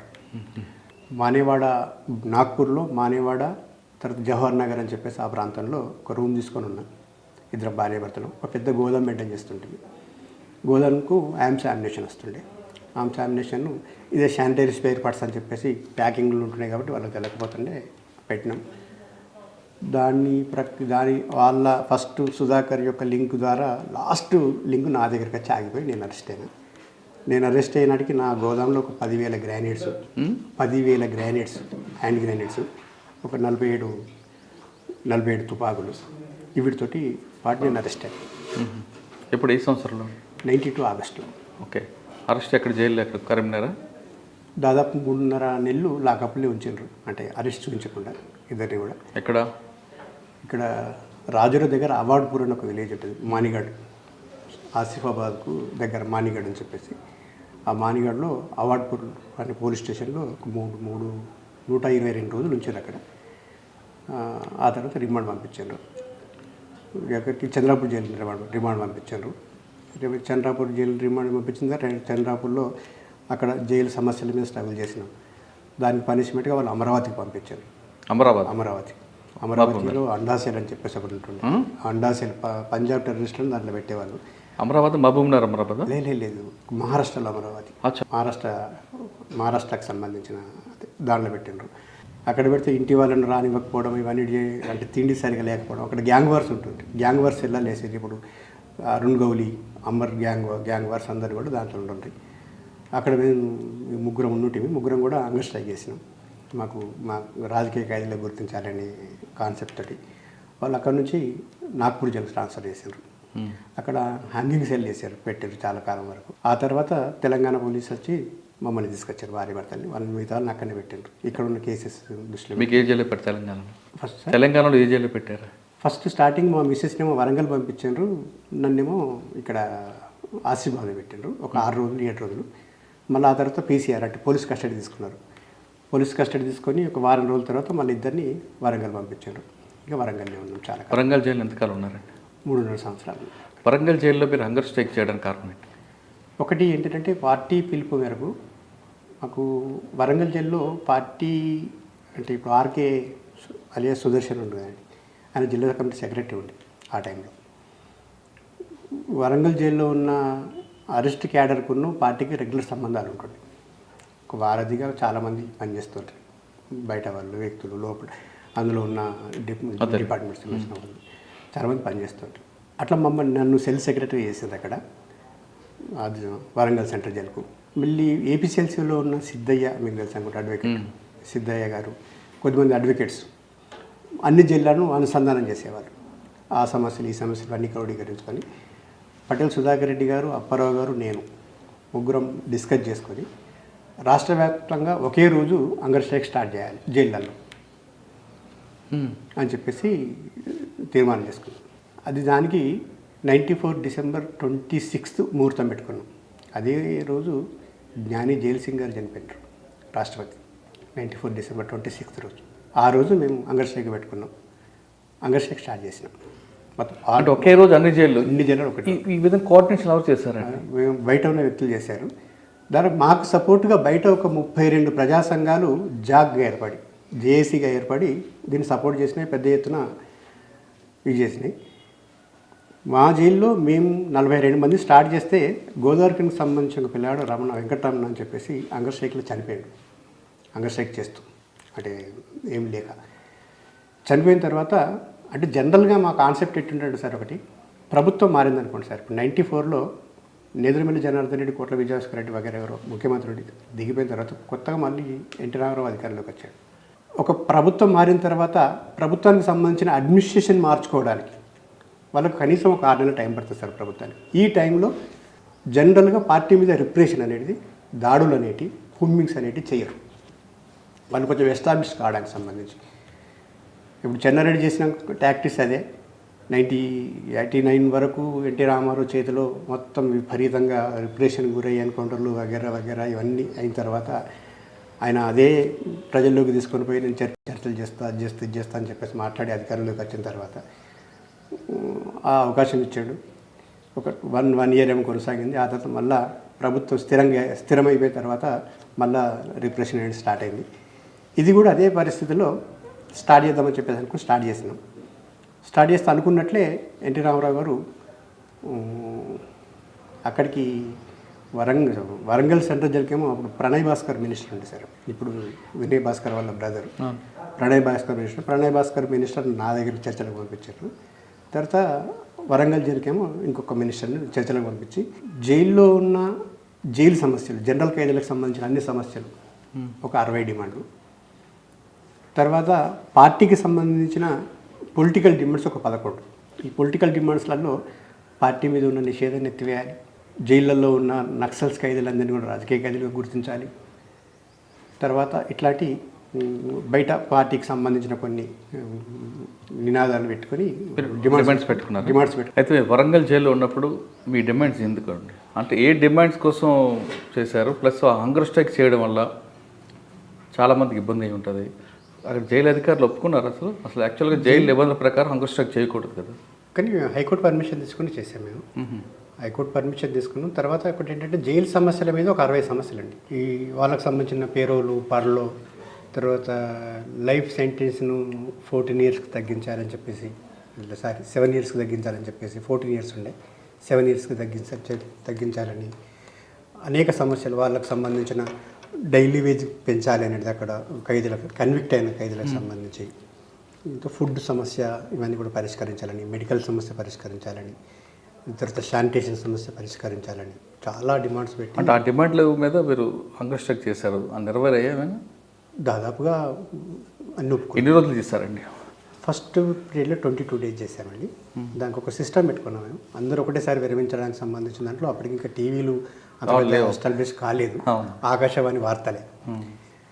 ప్రభుత్వం మా డిమాండ్స్ అన్నీ ఒప్పుకుంటున్నట్లు రేడియో వార్తలలో అనౌన్స్ చేయాలి, అనౌన్స్ చేస్తే అందరం ఒకటేసారి విరమిస్తామని చెప్పేసి ఆ డిమాండ్లలో ఒక డిమాండ్ పెట్టుకున్నాం. దాని ప్రకారం 22 డేస్ తర్వాత గవర్నమెంట్ అనౌన్స్ చేసింది. టైంలో కొంచెం లేట్ కూడా అయింది. లేట్ అంటే సేమ్ హంగర్ స్ట్రైక్ టైంలో మినిస్టర్స్ని ఇక్కడ పంపించి ఎన్టీ రామారావు గారు చెన్నై పోయినట్టు, చెన్నైలో 3-4 డేస్ అట్లా టైం తీసుకుని ఉండ్రి. దాంతో ఈ అంగీకారానికి సంబంధించిన తెలుగు దానికోసం ఇది డిలే అయిన ఉండే. ఆయన వచ్చిన తర్వాత ఒప్పుకోవడంతో హంగర్ స్ట్రైక్ విరమించడం జరిగింది. తర్వాత 96 జూన్ జూలైలో అట్లా నేను రిలీజ్ అయ్యాను, బయటకు వచ్చాను బెయిల్ మీద. రాగానే ఇమీడియట్లీ నన్ను బయటకు, అప్పుడు ఏపీసీఎస్లో పనిచేస్తున్న వ్యక్తులు నన్ను తీసుకుని వెళ్ళిపోయారు. జనరల్గా ఆ టైంలో ఎట్లుంటుందంటే, మరొకసారి యూజువల్కి వెళ్ళారా? అవును, అంటే అప్పుడు ఆ టైంలో ఎట్లుంటుందంటే కొంచెం క్యాడర్ లాంటి వాళ్ళు ఎవరన్నా జైల్లో నుంచి రిలీజ్ అవుతున్నారు అని చెప్పేసి అంటే బయట పోలీసు వాళ్ళు ఉంటుండ్రే, అప్పటికప్పుడు అక్కడ లేపిస్తారు, తీసుకుపోతుండ్రు. అట్లా కాకుండా ఇన్ఫర్మేషన్ లేకుండా కొంచెం జైలు ఆఫీసర్లు కూడా కొంచెం సహకరించడంతో బయటకు వెళ్ళిపోయాను. బయటకు వెళ్ళిన తర్వాత ఇమ్మీడియట్లీ పార్టీ, అప్పుడు ఏపీ రాష్ట్ర కమిటీ ఉండే, టోటల్ ఉమ్మడి ఏపీ రాష్ట్ర కమిటీ ఉండే. ఆ తర్వాత మేము బయటకు వచ్చిన తర్వాత ఆ కాన్ఫరెన్స్ జరిగి అప్పుడు తెలంగాణ, ఆంధ్ర, ఏపీ రాష్ట్ర కమిటీలు 2 కూడా విడిపోయాయి. ఓకే, విడిపోయి అక్కడ రామకృష్ణ సెక్రటరీ అండ్ ఏపీకి సెక్రటరీగా, తర్వాత ఇక్కడనేమో సంతోష్ రెడ్డి, ఇప్పుడు ఆదిరెడ్డి సంతోష్ రెడ్డి చనిపోయిన రోజు సంతోష్ రెడ్డి ఇక్కడ సెక్రటరీ అయ్యాడు. నన్ను ఆదిలాబాద్కు కేటాయించారు.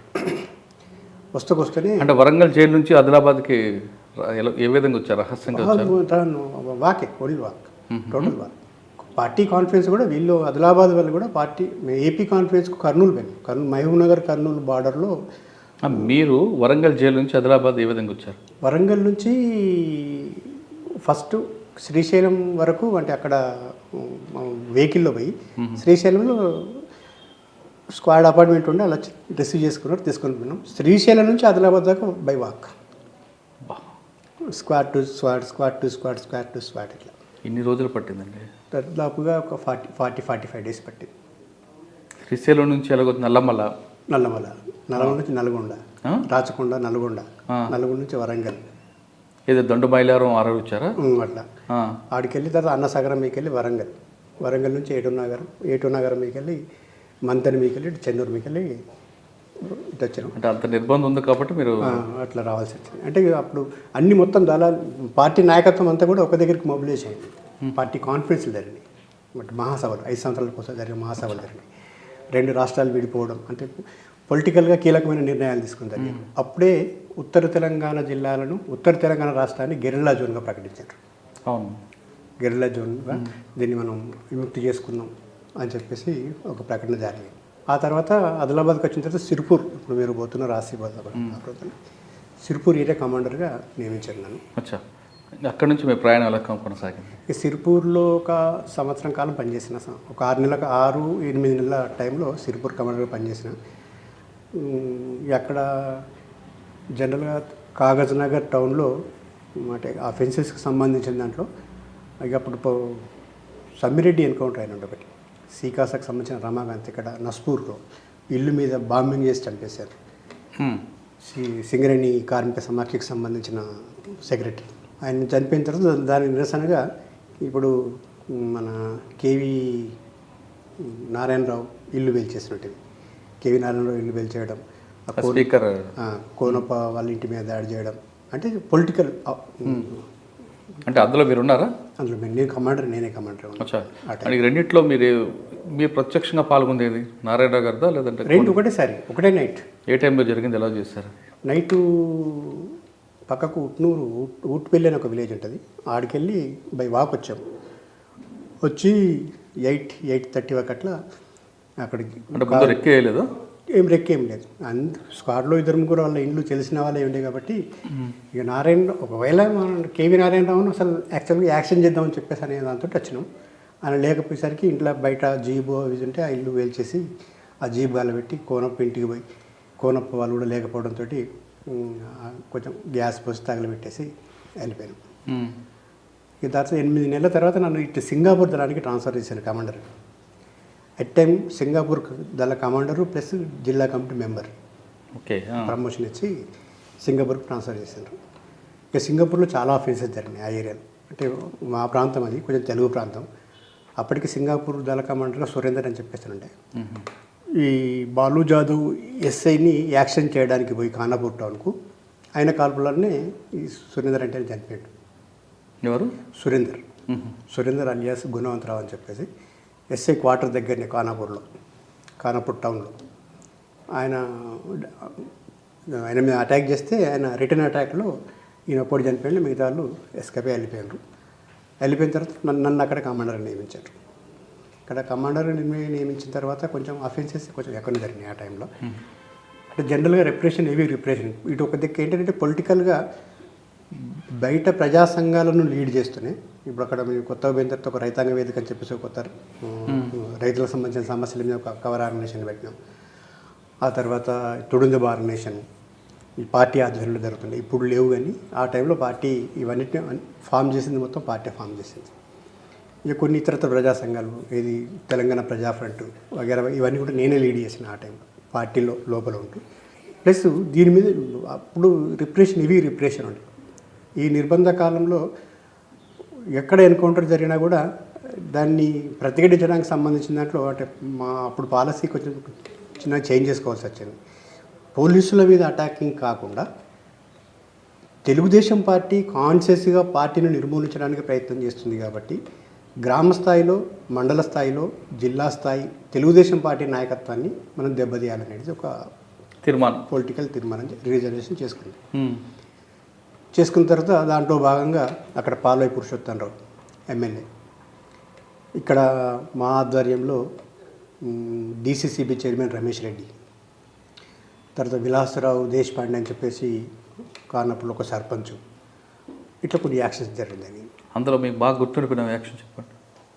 ఒకటి నిర్మల్ టౌన్లో డిసిసిబి చైర్మన్ రమేష్ రెడ్డిది టౌన్లో చేసినది. మీట్ టైంలో మార్నింగ్ 7. ఎవరు లేరా సెక్యూరిటీ అప్పుడు? ఉన్నారు, సెక్యూరిటీ గన్మెన్స్ కూడా ఉన్నారు. వాళ్ళు ఫైరింగ్ స్టార్ట్ అయిన తర్వాత రూమ్లోకి వెళ్ళి ఒక్కడే 2 గన్మెన్స్ ఉంటాయి, రూమ్లోకి పారిపోయారు. యాక్షన్ జరిపోయింది. ఆయన అప్పుడు చంపొద్దు అని అనలేదా? జనరల్గా ఆయన ఎక్స్పెక్ట్ అంత పెద్ద నిర్మల్ టౌన్లో పోలీస్ ఒక డిఎస్పీ ఆఫీసు, ఒక అడిషనల్ ఎస్పీ స్థాయి వ్యక్తి ఉన్నాడు అక్కడ. తర్వాత పక్కకే 2 పోలీస్ స్టేషన్లు, విపరీతమైన ఫోర్సు, ఇవన్నీ ఉంటాయి. ఎవరు కూడా ఎక్స్పెక్ట్ చేయరు. అంటే యాక్షన్ టీమ్గా సివిల్ డ్రెస్లో ఒక 3 టీమ్గా పోయి చేయడం జరిగింది. అక్కడ యాక్షన్ చేసిన తర్వాత ఎమ్మెల్యే మీరు వెంబడే రిట్రీట్ రిట్రీట్ అయిపోయారు. ఎటు డైరెక్ట్గా ఆదిలాబాదేనా? డైరెక్ట్ ఫారెస్ట్కి, అక్కడ సింగపూర్ ఏరియాకి ఫారెస్ట్కి వెళ్ళి. ఇంకప్పుడు మీ పేరు మారుమోగిపోయినట్లు.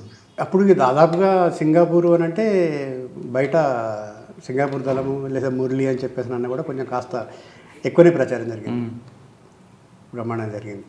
తర్వాత అంటే నిర్మల్ తర్వాత పొలిటికల్ యాక్షన్స్ అవే జరిగినాయి.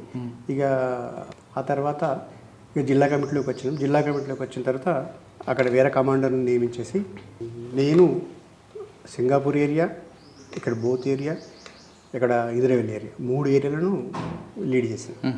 ఇంద్రవెల్లి దళాన్ని, అటు సింగపూర్ దళాన్ని, ఇటు బోత్ దళాన్ని 3 కంటిన్యూ లీడ్ చేసినాం. ఇది జనరల్గా అంటే నా కాన్సెప్ట్ ఎట్లుంటుందంటే దాదాపుగా ఈ అఫెన్సివ్స్ కంటే కూడా ఎక్కువ పొలిటికల్ విషయాల మీద ఎక్కువ కాన్సన్ట్రేట్ చేస్తుంది. అంటే క్యాడర్కి అదే అర్థమైంది. కానీ నిర్మల్ మీరు వచ్చిన తర్వాత మీకు గతంలో మీకు ఏబీ ఫిల్మ్స్ చాలామంది శత్రువులు ఉన్నారు, ప్రత్యర్థులు, వాళ్ళ మీద యాక్షన్ తీసుకున్నారా లేదా తీసుకోవాలనుకున్నారు? లేదు, అట్లాంటి వైపు ఆ టైపు రివెంజ్ దానికి పోలేదు. దాదాపుగా ఏంటంటే ఆర్ఎస్యు బలపడ్డ తర్వాత ఒక దిక్కు మావోయిస్ట్ మూమెంట్ కూడా చాలా స్ట్రాంగ్ అయిన తర్వాత ఏబీపీ అనేది అక్కడ బాగా నిర్వీర్యం అయిపోయింది. ఆ ఏబీపీలు ఉన్న వాళ్ళే పొలిటికల్ పార్టీగా బీజేపీలోకి టర్న్ అయ్యారు. ఏబీపీ అనేది ఇక్కడ నామాత్రం అయిపోయింది, అంత పెద్దగా నిర్మల్ ఏ సంవత్సరం జరిగింది ఇది? 98 సార్. 1980. ఓకే, 1980 నుంచి 2002 వరకు మీరు దళాలు ఉన్నారా? 3 దళాలను నేను లీడ్ చేశాను. 3 దళాలను నేనే లీడ్ చేశాను. ఈ ఈస్ట్ ప్రాంతాన్ని అంతా కూడా నేనే లీడ్ చేశాను. అంటే 2002లో మీరు సరెండర్? 2002 జనవరిలో సరే. ఓకే, 2002 వరకు ఇంకేం చేశారు మీరు? అంటే మీరు చేసిన కార్యక్రమం పార్టీకి పేరు తెచ్చేది, ప్రజలకు ఉపయోగపడేది. ప్రజలకు ఉపయోగపడే కార్యక్రమాలు అని అంటే జనరల్గా ఒకటి చాలా మా సింగపూర్ ఏరియాలోని డెవలప్మెంట్ కార్యక్రమాలు చాలా తీసుకున్నాం. చెక్ డ్యామ్స్ కట్టించడం పార్టీ వైపు నుంచి, తర్వాత వ్యవసాయ రైతులకు ఎడ్లు ఇవ్వడం, తర్వాత సీడ్స్ ఇవ్వడం, తర్వాత ఎరువులు ఇవ్వడం, ఈ కార్యక్రమం చాలా విస్తృతంగా తీసుకున్నాం. దానికి తోడు ప్రభుత్వం వైపు నుంచి కూడా వ్యవసాయ రంగాన్ని డెవలప్ చేయడానికి సంబంధించినట్టు ఈ కరెంటు సమస్య, సబ్స్టేషన్ల ఏర్పాట్లు, వాటి మీద కూడా పెద్ద ఎత్తున రైతాంగాన్ని కదిలించి ఉద్యమాలు చేపట్టినాం. దానికి ఒక రైతాంగ వేదిక అని చెప్పేసి ఒక వేదికను ఏర్పాటు చేసి. అంటే మీరు చేస్తున్న కార్యక్రమం ప్రజల వైపు ఉంటున్నా కాంట్రాక్టుల డబ్బులు తీసుకుంటున్నారని ఒక ఆరోపణ ఉంది, వాస్తవం అంటారా? కంపల్సరీ అది తీసుకోవాల్సింది. దానికి ఆర్గనైజేషన్ ఏరియాలో అంటే తీసుకోవడం వేరు, బెదిరించి తీసుకోవడం రెండింటి తేడా ఉంది కదా. ఇప్పుడు బెదిరించడం కంటే కూడా ఏ కాంట్రాక్టర్ అయినా కూడా కామన్గా ఆర్గనైజేషన్ ఏరియాకి వచ్చిండు అని అంటే ఆయన పనులు సాఫీగా కొనసాగించుకోవడానికి, సాఫీగా చేసుకోవడానికి మేము ఒక ప్రచారం చేసినాం సార్. ఫస్ట్ అయితే ఏ కాంట్రాక్టర్ అయినా కూడా వాడు తీసుకునే ముందే పార్టీకి ఒక 5% ఫండ్ ఇవ్వాలి అనేది దృష్టిలో పెట్టుకొని మీరు టెండర్ వేసుకోండి అని చెప్పేసి ఫస్ట్ ప్రాపగండా చేసిన కాంట్రాక్టర్ సంబంధించిన. ఓకే, వాడిని దాన్ని దృష్టిలో పెట్టుకొని గవర్నమెంట్ దగ్గర టెండర్ వేసుకుంటాడు. ఓకే, అట్లా కామన్గా వాడు వచ్చిండు అంటే ₹1,00,000 వర్క్ చేస్తున్నాడు అంటే ₹5,000. మీకు 5% ఇచ్చే బదులు అదే రైతుకి ఇచ్చుంటే రైతుగా ఉపయోగపడతాడు కదా. రైతుకు డైరెక్ట్ వాడి కాంట్రాక్టర్ ఇవ్వలేడు కదా సార్. మధ్యలో దళారుల వ్యవస్థను పూర్తిగా నిర్మూలించవచ్చు కదా మీరు. అంటే దానికి అంటే వ్యవస్థ కాంట్రాక్టర్ దగ్గర ఫండ్ తీసుకోవడం అనేది ఇప్పుడు రైతు కాంట్రాక్టర్ మధ్య ఒక దళారు ఉంటాడు. అవును, అసలు దళారు వ్యవస్థను తీసి డైరెక్ట్గా రైతే కాంట్రాక్ట్ కమ్ముకుంటే ఈ 5% మీకు లేకుండా రైతుకి ఇంకా మంచి. కాంట్రాక్టర్ అంటే మన దృష్టిలో ఇప్పుడు రోడ్ కాంట్రాక్టర్, లేదా ఒక ప్రాజెక్ట్ కాంట్రాక్టర్, ఒక కెనాల్ కాంట్రాక్టర్. అంటే నేను అంటుంది బీడీఆ కాంట్రాక్టర్ లేదా కాటన్ బీడీఆకు కాంట్రాక్టర్ దగ్గర ఖచ్చితంగా బీడీ కట్ట రేటు పెంచడానికి సంబంధించిన దాంట్లో పార్టీ ప్రజల డిమాండ్ను దృష్టిలో పెట్టుకొని బీడీ ఆకు కట్ట ప్రభుత్వం ప్రకటించిన దానికంటే కూడా ప్రతి సంవత్సరం ఒక 50 పైసలు, లేకపోతే ఒక 40 పైసలు, ఒక 70 పైసలు పెంచి ఇచ్చిన తర్వాతనే ఫండ్ డిమాండ్ చేస్తుంది. ఫస్ట్ ప్రియారిటీ బీడీ ఆకు కట్ట పెరగడమే. రేటు పెంచిన తర్వాతనే దానికి అనుగుణంగా ఒక యూనిట్లో ఒక స్టాండర్డ్ బ్యాగ్ ₹100, ₹200 అని చెప్పేసి పార్టీ అట్లా డిమాండ్ చేస్తుంది. ఆ రకంగా వసూలు చేస్తుంది. అంటే మీరు డిమాండ్ అంతా కూడా రోడ్లు, ఇరిగేషన్ కాంట్రాక్ట్ తప్ప రైతుకు సంబంధించిన వరకు ఎక్కడ డిమాండ్ లేదు. రైతుకు సంబంధించిన దళారీ వ్యవస్థ అంటే అంటే దాదాపుగా అంత పెద్ద మూతుబరి రైతులు ఉండే ప్రాంతం అయితే ఆదిలాబాద్ కాదు సార్. ఇక్కడ పెద్ద పెద్ద భూస్వాములు ఉండే చిన్న సన్నకారు రైతులు ఉండే ప్రాంతం ఇది. వాళ్ళు పండించిన పంటకు సంబంధించిన గిట్టుబాటు ధర కోసం, పత్తి గిట్టుబాటు ధర కోసం విపరీతమైన పోరాటాలు చేయించినాం. ఆదిలాబాద్లో ధర్నాలు చేయించినాం, నిర్మల్లో ధర్నాలు చేయించినాం. ఆ టైంలోనే పత్తికి 5,000 రూపాయలు క్వింటాలు కావాలని చెప్పేసి పోరాడిన సందర్భాలు కూడా. ఆ తర్వాత వరికి కానివ్వండి, ఇవన్నిటికి కూడా గిట్టుబాటు ధరల కోసం పోరాటం చేసిన సందర్భాలు చాలా. సార్, ఇంత మరి జర్నీ చేసిన తర్వాత 2002లో ఎందుకు పార్టీని వీడి? ఒకటి సార్, అంటే నా ఆరోపణ ఏంటంటే నేను పార్టీ మీద డైరెక్ట్ ఆరోపణ చేయదలుచుకున్నాను సార్. ఒకటి అంటే పార్టీ మీద కోపం. పార్టీ నన్ను ఏ రకంగా అయితే యూజ్ చేసుకోవాలనో ఆ రకంగా యూజ్ చేసుకోలేకపోయింది. ఒకవైపు నా పట్ల వ్యవహరిస్తున్న తీరుకు వాళ్ళు ఆత్మవిమర్శ చేసుకుంటూనే సరైన స్థానం కల్పించలేకపోయారు. ఒకటి లాస్ట్ టైంలో అంటే నేను రావడానికి ప్రధాన కారణాలలో ఉత్తర తెలంగాణ పొలిటికల్ జిల్లా కమిటీ మెంబర్గా తీసేసి ఉత్తర తెలంగాణ పొలిటికల్ కమిషనర్గా నియమించారు సార్. ఆ తీర్మానం నాకు చెప్పడానికి కొంచెం శశభిషాలు ఆడినారు పార్టీ నాయకత్వం. కానీ నాకు రావాల్సిన ఒక మెంబర్ చెప్పిండు దాంట్లో నేను పొలిటికల్ కమిషనర్గా పంపిస్తున్నాను, తెలంగాణ జిల్లాలకు సంబంధించిన ప్రతి స్క్వాడ్స్కి పొలిటికల్ క్లాసులు చెప్పాలి అని చెప్పేసి. అయితే నేనేమన్నా అంటే దానికి అది ఆత్మహత్య సదృశ్యం అని, అంటే చంపుకోవడమేది. ఎందుకు? విపరీతమైన తీవ్రమైన నిర్బంధం సార్. దళాలకే పట్టున్న ప్రాంతాలలో దళాలే మనుగడ సాధించలేని పరిస్థితులు కొనసాగుతున్నాయి. అప్పుడు విపరీతంగా ఎన్కౌంటర్ జరుగుతాయి. అట్లాంటిది నేను ఒక 4 టీములు వేసుకొని ఆ స్క్వాడ్లు వెంబడి తిరుగుకుంటూ వాళ్ళ క్లాసులు చెప్పుకుంటూ తిరగడం అనేది సాధ్యం కాదు. కావాల్సుకొని అంటే దీన్ని ఒక రకంగా అంటే యూజ్ చేసుకునే పద్ధతిలో యూజ్ చేసుకోకుండా ఈ రకంగా అంటే ఆత్మ బలిదానాన్ని కోరుకోవడం అవుతుంది. అది నా వల్ల కాదు అని చెప్పేసి నేను బయటకు వచ్చాను. అంటే ఈ విషయాన్ని మీరు సెంట్రల్ కమిటీ దృష్టి తీసుకెళ్ళి? సెంట్రల్ కమిటీ మెంబర్కి చెప్పాను, స్టేట్ కమిటీ మెంబర్స్. ఎవరికి చెప్పారు? కట్కమ ఆనంద్కి చెప్పాను సార్. ఏమన్నారు? పార్టీ డిసిషన్ అది. నేనన్నా పార్టీ డిసిషన్ కావచ్చు, నాకు పంపిస్తే ఛత్తీస్గఢ్ పంపించండి ఇక్కడ లేకపోతే. అంటే సమస్య ఏంటంటే సార్, అక్కడ క్యాడర్ అంతా కూడా నన్ను కోరుకుంటున్నారు జిల్లా సెక్రటరీ చేయాలని అందరూ మాట్లాడుతున్నారు. ఆ సందర్భంలో వాళ్ళు ఏం చేశారంటే కట్కం సుదర్శన్ వాళ్ళ మిస్సెస్ లలితక్క ఉంది, లలితక్కని జిల్లా సెక్రటరీ చేశారు, అంటే ఆదిలాబాద్ జిల్లా కమిటీ సెక్రటరీగా. నన్నేమో అటు పంపించారు. కొంచెం క్యాడర్లో అసంతృప్తి పెరిగింది. అందరూ నా దగ్గరికి వచ్చి కామెంట్ చేయడం ఇవన్నీ జరిగినాయి. జరిగిన తర్వాత అంటే నాకు అటు ఆదిలాబాద్ జిల్లాలో ఎంత సేఫ్ అన్నది ఆర్గనైజేషన్ చేస్తారు. ఎంత తిరగచ్చు, అడవులు ఉన్నాయి, ప్రాంతం ఉంది, మనకు పట్టుంది. నిజామాబాద్ పోయో లేకపోతే కరీంనగర్ పోయో లేకపోతే వరంగల్ పోయో అక్కడ ఆ స్క్వాడ్ వెంబడి తిరుగుతూ వాళ్ళకి పొలిటికల్ ఎడ్యుకేషన్ ఇవ్వాలి అని చెప్పేసి అంటే కాదు అని చెప్పేసి అనుకొని బయటకు రావడం. బయటకు వస్తాను విషయం చెప్పారా పార్టీకి? చెప్పేసి పార్టీ అనుమతి ఇచ్చిందా? అనుమతి. అంటే ఎవరి ద్వారా వచ్చారు పోలీసుల దగ్గర? బయటకు ఇక్కడ మా మినిస్టర్ ఇప్పుడు ఇంద్రకరణ్ రెడ్డి గారిని, అప్పుడు ఎమ్మెల్యే ఉండే ఆయన, కాంగ్రెస్ పార్టీ ఎమ్మెల్యే ఉండే, తెలుగుదేశం పార్టీ అధికారంలో ఉండే. తర్వాత సుల్తాన్ అహ్మద్ అని చెప్పేసి చెన్నూరులో బీడీ కాంట్రాక్టర్ ఉండే, మాజీ ఎంపీ కూడా, ఆదిలాబాద్ జిల్లా ఎంపీ. ఆయన రెగ్యులర్ పార్టీ కాంట్రాక్టర్ ఉన్న వ్యక్తి ఆయన. వాళ్ళిద్దరి ద్వారా బయటకు వచ్చి హైదరాబాద్లో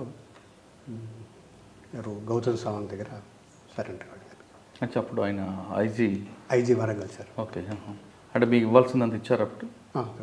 నాకు అప్పుడు 3 lakhs ఉండే సార్. అప్పుడు ఆ టైంలో మా మిస్సెస్కి 3 lakhs ఉండే, నాకు 3 lakhs ఉండే, 6 lakhs ఇచ్చారు రిహాబిలిటేషన్ కింద. ఓకే. బయటకు వచ్చిన తర్వాత మీ జీవనం ఎలా కొనసాగుతుంది? ఏమి సార్, ఇక జనరల్గా ఒక హౌస్ సైట్ ఇచ్చారు. కానీ సాధారణంగా మాజీ నక్సలైట్లు అందరూ కూడా రియల్ ఎస్టేట్ వ్యాపారాలు చేస్తుంటారు, దందాలు చేస్తుంటారు. మరి మీరు అదే బాట వెళ్తున్నారా, లేదు ఇంకా మీలో ఉన్న భావజాలాన్ని, మీలో ఉన్న ప్రజల పట్ల ఉన్న సానుభూతిని వాళ్ళ అభివృద్ధి చేయడానికి కుటుంబ పోషణ ఆ దృష్టిలో పెట్టుకుని కుటుంబ పోషణకు వెళ్తున్నారా? ఇప్పుడు దాదాపు 20 సంవత్సరాలు అవుతుంది సార్ నేను బయటకు వచ్చి. ఇప్పటికీ నేను మురళిని, నా పేరు ఇన్ను చాలామంది మొత్తం అందరూ విన్నారు నా పేరు. కానీ ఫేస్ టు ఫేస్ పోతే నేను చెప్పుకునేంత వరకు నన్ను గుర్తుపట్టలేని పరిస్థితి సార్. నిర్మల్లో కూడా అంటే ఎవరిని బెదిరించలేదు అయితే? ఆ టైపే కాదు సార్, ఆ టైపే కాదు. అటు దాంట్లో పోలేదు. చాలా ప్రెజర్స్ వచ్చినాయి. అంటే నాకు జైల్లో పరిచయం నయీం, ఫర్ ఎగ్జాంపుల్ చెప్తాను. నయీం కూడా చాలా పరిచయం, క్లోజ్ కూడా. చర్లపల్లిలోనా? చర్లపల్లి జైలు, చెంచల్గూడలో ఉన్నప్పుడు. ఆయన వ్యాస్ కేసులో వచ్చిన తర్వాత ఆయన కోర్టు అంటే ఏది అఫ్రూవర్ గారు మారక ముందు మా కమ్యూనిటీలోనే ఉండే. నేనంటే బాగా అభిమానం కూడా ఆయన కూడా ఎన్నోసార్లు ఫోన్ చేసిండు, మాట్లాడి చేసిండు. ఇట్లా కాదు బతకడం ఇట్లా, ఇట్లా కాదు బతకడం ఇట్లా అని చెప్పేసి నథింగ్ డూయింగ్. అంటే మీరు రిలీజ్ చేసేసరికి నయీంలో బాగా యూజీలో ఉన్నాడు. లేదు సార్, మీ సరెండర్ అయ్యే టైంకి నయీం ఏం లేదు సార్. నా ఆల్రెడీ గ్యాంగ్ వార్ తయారు చేసుకున్నాను. గ్యాంగ్ వార్ తయారు. ఓకే. కానీ నయీం యాటిట్యూడ్, నయీం పద్ధతి అయితే అడవిలో ఉండాలి లేదా నా దగ్గర ఉండాలి అంటాడు కదా, మరి మీకు విడిచిపెట్టాడా? లేదు సార్, నాకు ఆయనతో ఎలాంటి కాంట్రవర్షన్ లేకుండా సార్ నాకు. ఎందుకంటే జైల్లో నా నేచర్ ఏంటో ఆయనకు తెలుసు. మేము ఇద్దరం కలిసి ఉన్నాం. బయటకు వచ్చిన తర్వాత కూడా అప్పుడప్పుడు ఫోన్ చేసి మాట్లాడేవాడు తప్పిస్తే ఆ సంబంధాలే ఉండేవి. కానీ ఇతరత్ర ఎలాంటి ఆర్థిక లావాదేవీలలో ఎప్పుడు కూడా ఓకే ఇది కాలేదు. కానీ నయీం అంత సాగి ఎదుగుతాడు ఎప్పుడైనా ఊహించారు మీరు? ఒక రకంగా చెప్పాలి అంటే చాలా సఫర్ అయ్యిండు, చాలా స్ట్రగుల్ అయ్యిండు, కుటుంబ పరంగా దెబ్బతిన్నాడు. అంటే పార్టీ చర్యల వల్ల, కొన్ని చర్యల వల్ల ఆ రకమైన రివెంజ్ తీసుకోవాల్సిన అవసరం లేకుండే. కానీ పార్టీ వల్ల, ప్రభుత్వం వల్ల ఫ్యామిలీ చాలా వరకు డ్యామేజ్ అయింది. ఫ్యామిలీ నష్టపోయింది సార్. అంటే ఏ విధంగా నష్టపోయింది ఫ్యామిలీ? అంటే అది కొంచెం మీడియా పరంగా మాట్లాడడం చాలా కష్టం. అది అంటే చాలా ఇష్యూస్ ఉన్నాయి సార్ దాంట్లో. పార్టీ ఆయనకు న్యాయం చేయడంలో ఎంతైతే ఏ రకంగా అయితే స్పందించానో ఆ రకంగా స్పందించలేదు సార్. మీరు చెప్పేది నయీం చెల్లి విషయంలో స్పందించలేదు కాబట్టి ఆయన పార్టీ పట్ల వ్యతిరేకత వచ్చారు. వ్యతిరేకత పెరిగింది సార్. అదే కదా మీరు చెప్పేది. అదే సార్. సార్ దాని మీద కక్ష పెట్టుకొని పార్టీ పట్ల వ్యతిరేకత పెంచుకొని పార్టీని పూర్తిగా భూస్థాపన చేయడానికి ఆయన కంకణం కట్టుకున్నాడు. కోవట్టుగా ఉంటూ చాలా దళాలని ఆయనకున్న పొలిటికల్ చైతన్యం, పొలిటికల్ నాలెడ్జ్ అంత సార్. ఆయన అంటే ఒక వర్గ పోరాటంలో ఉండాల్సిన రాజకీయ చైతన్యం ఏదైతే ఉండాలనో అంత ఇముడ్చుకున్న వ్యక్తి కాదు ఆయన. ఒక పెట్టి ఊర్జో సెక్షన్ నుంచి వచ్చాడు, ఒక యాక్షన్ ఓరియంటేషన్ సిస్టమ్ నుంచి వచ్చాడు. తర్వాత ఆయన ఉన్న కమ్యూనిటీ కూడా ఆ టైపు ఓరియంటేషన్ తోటి ఉండే కమ్యూనిటీ కాబట్టి ఆ వైపు పోవడానికి కారణమైంది అది. ఒక పార్టీ స్పందించి సరైన టైంలో సరైన నిర్ణయం తీసుకుంటే ఆయన బ్రహ్మాండంగా పార్టీ యూజ్ చేసుకోవస్తుండే. అది యూజ్ చేసుకోలేకపోయింది. అక్కడ కూడా పార్టీ తప్పు ఉందండి. 100% తప్పు సార్. అది ఇప్పుడు మీరు 2 విషయాలు చెప్పారు పార్టీ తీసుకున్న నిర్ణయం పట్ల. ఆ విధంగా పార్టీ ఇంకా ఎన్ని మిస్టేక్లు చేసి ఉండొచ్చు? Common sir. ఇప్పుడు ఒక సంస్థ నడిపిస్తున్నప్పుడు, ఒక సంస్థ రన్ అవుతున్నప్పుడు వ్యక్తులుగా చాలామంది చాలా రకాలుగా తప్పులు చేస్తారు సార్. అది దాన్ని పార్టీ సరిదిద్దాలి, ఎప్పటికప్పుడు సరిదిద్దాలి. నయం విషయంలో పార్టీ స్వయంవర్ష చేసుకోవాలంటే చేసుకున్నది, అది ఇంటర్నల్ ఇష్యూ సార్. అది కానీ ఆ రకంగా మారమని చెప్పేసి ఆయన ప్రోత్సహించలేదు. ఆయన మారడం అనేది ఆయనకు, ప్రభుత్వానికి, ప్రభుత్వంలో ఉన్న పాలక వర్గాలను కాపాడుతున్న పోలీస్ వ్యవస్థకు ఆయన అవసరం ఏర్పడదు కాబట్టి ఆ రకంగా ఆయన మలుచుకున్నారు. ఆయన మలుచుకొని పార్టీని సర్వనాశనం చేయడానికి లేదా ప్రజా సంఘాలను సర్వనాశనం చేయడానికి యూజ్ చేసుకున్నారు. కానీ ఆ టైప్ అక్కడి దాకా రాకుండా చేయాల్సింది ఉండే. అయితే మళ్ళీ మీరు ఇంకో ప్రశ్నించవచ్చు. జిల్లా కమిటీ సభ్యుడిగా పనిచేసిన ఒక గణేష్ అనే వ్యక్తి కూడా అదే రకంగా వ్యవహరించాడు. అంటే ఇప్పుడు కొన్ని ఎట్లుంటే సార్, ఇప్పుడు పార్టీలో కొద్దిమందికి ఆ చైతన్యం, ఆ రాజకీయ చైతన్యం రాకముందు కూడా కొన్ని అనివార్య పరిస్థితుల వల్ల కొద్దిమందిని ప్రమోట్ చేస్తారు. ఇప్పుడు కరీంనగర్, వరంగల్ ఉందండి సార్.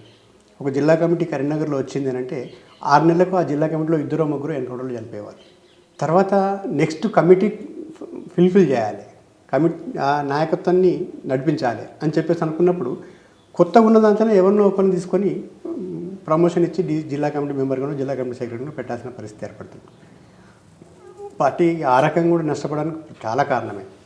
అంటే వాళ్ళకి ఆ రాజకీయ సిద్ధాంతం పట్ల అవగాహన లేకుండా, రాజకీయాల పట్ల అవగాహన లేకుండా, ఆ కమిట్మెంట్ లేకుండా కేవలం యాక్షన్ ఓరియంటేషన్, తర్వాత ఒక అంబుష్లో పాల్గొనడం, ఒక 10 మందిని 20 మందిని, అంటే అటువంటి ప్రామాణికంగా తీసుకోవడం పార్టీకి నష్టం జరిగింది. అది నష్టం జరిగింది. ఎందుకంటే అది రాజకీయ చైతన్యం లేని వాళ్ళు కరువైపోయారు. కరీంనగర్, వరంగల్ అదే పరిస్థితి. సార్ ఫైనల్గా చెప్పండి, ఒక మోటివేషన్ కోసం వెళ్ళారు, ఒక ఇష్యూస్ కోసం వెళ్ళారు, మీరు అక్కడ చేశారు, కొంత డెవలప్మెంట్ ఉంది, ప్రజల కోసం పోరాటం చేశారు. ఇప్పుడు బయటకు వచ్చిన తర్వాత అటువంటి సమస్యలు మరో రూపంలో కనిపిస్తుంటాయి ఈ సమాజంలో.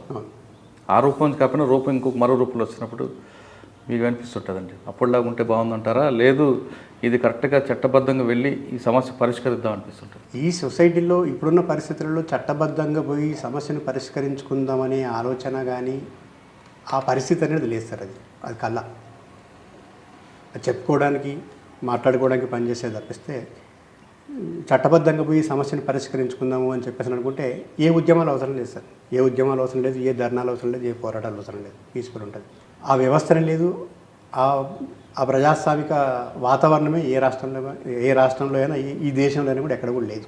అటువంటిప్పుడు కాంప్రమైజ్ అయ్యి మనసు చంపుకొని ఈ సమాజంలో బతుకుతున్నాం కాబట్టి ఇక బతకాలి, లేదా ఆల్టర్నేటివ్ ఏమన్నా ఉందా అని అంటే ఆల్టర్నేటివ్కి సంబంధించిన దాంట్లో ఇతరత్ర వేరే కొన్ని ప్రజా సంఘాలు ఉన్నా కూడా ఈరోజు ఆ ప్రజా సంఘాలన్నీ కూడా భ్రష్టు పట్టిపోయినాయి. ఇప్పుడు మీరు కేసీఆర్ గవర్నమెంట్ వచ్చిన తర్వాత చూస్తున్నారు సార్. ఇప్పుడు వాస్తవానికి అప్పుడు తెలుగుదేశం కాంగ్రెస్ సహాయంలో ధర్నా చౌక్లో ధర్నా జరగని రోజు అంటూ ఉండకపోతుండే. ప్రభుత్వ ఉద్యోగులు కనీసం నెలకోసారన్నా ఏదో ఒక వింగ్ వాళ్ళు రోడ్డెక్కి ధర్నాలు చేయడము, అలా సమస్యలను ప్రభుత్వం దృష్టికి తీసుకుపోవడము అది చేసే పరిస్థితి ఉంది. ఈరోజు ఏమైందంటే ప్రజా సంఘాల వ్యక్తులు మొత్తం కొనేసేసారు. ఏ ఒక్కరు కూడా ప్రజా ఉద్యమాలను చేపట్టే పరిస్థితుల్లో ఎవరు లేరు. ఉద్యోగ సంఘాలు లేవు, ఇటు రాజకీయ సంఘాలు కూడా లేవు. అధికారం కోసం పాకులాడే ప్రతిపక్షాలను కూడా కొనుక్కొని న్యూట్రలైజ్ చేస్తున్న సందర్భాలు మనం చూస్తున్నాం సార్. ఇప్పుడు ఒకే ఒక ప్రత్యామ్నాయం మావోయిస్ట్ పార్టీ అని అనుకుంటే దానికి ఆ శక్తి సమర్థత ఈ రోజు లేదు. ఇప్పుడున్న పరిస్థితులలో ఆ పార్టీ ఈ సమస్యలను ఫోకస్ చేస్తూ ఎంతైతే విస్తరించాలనో అంత విస్తరించకుండా రోజు రోజు కుదించుకుపోతున్నది. ఇప్పుడు డైరెక్ట్ కేంద్ర ప్రభుత్వం అయితే డైరెక్ట్ వార్ స్టార్ట్ చేసింది, వైమానిక దాడిలో మొదలుపెట్టింది. అది ఇంకో 5 సంవత్సరాల వరకు 10 సంవత్సరాల వరకు ఉన్న 2-3 రాష్ట్రాల పరిస్థితి ఎట్లుందో తెలియదు. కాబట్టి అటువైపు ఆలోచించే పరిస్థితి ఈరోజు తెలంగాణ రాష్ట్రంలో లేదు, ఎవరికి కూడా లేదు.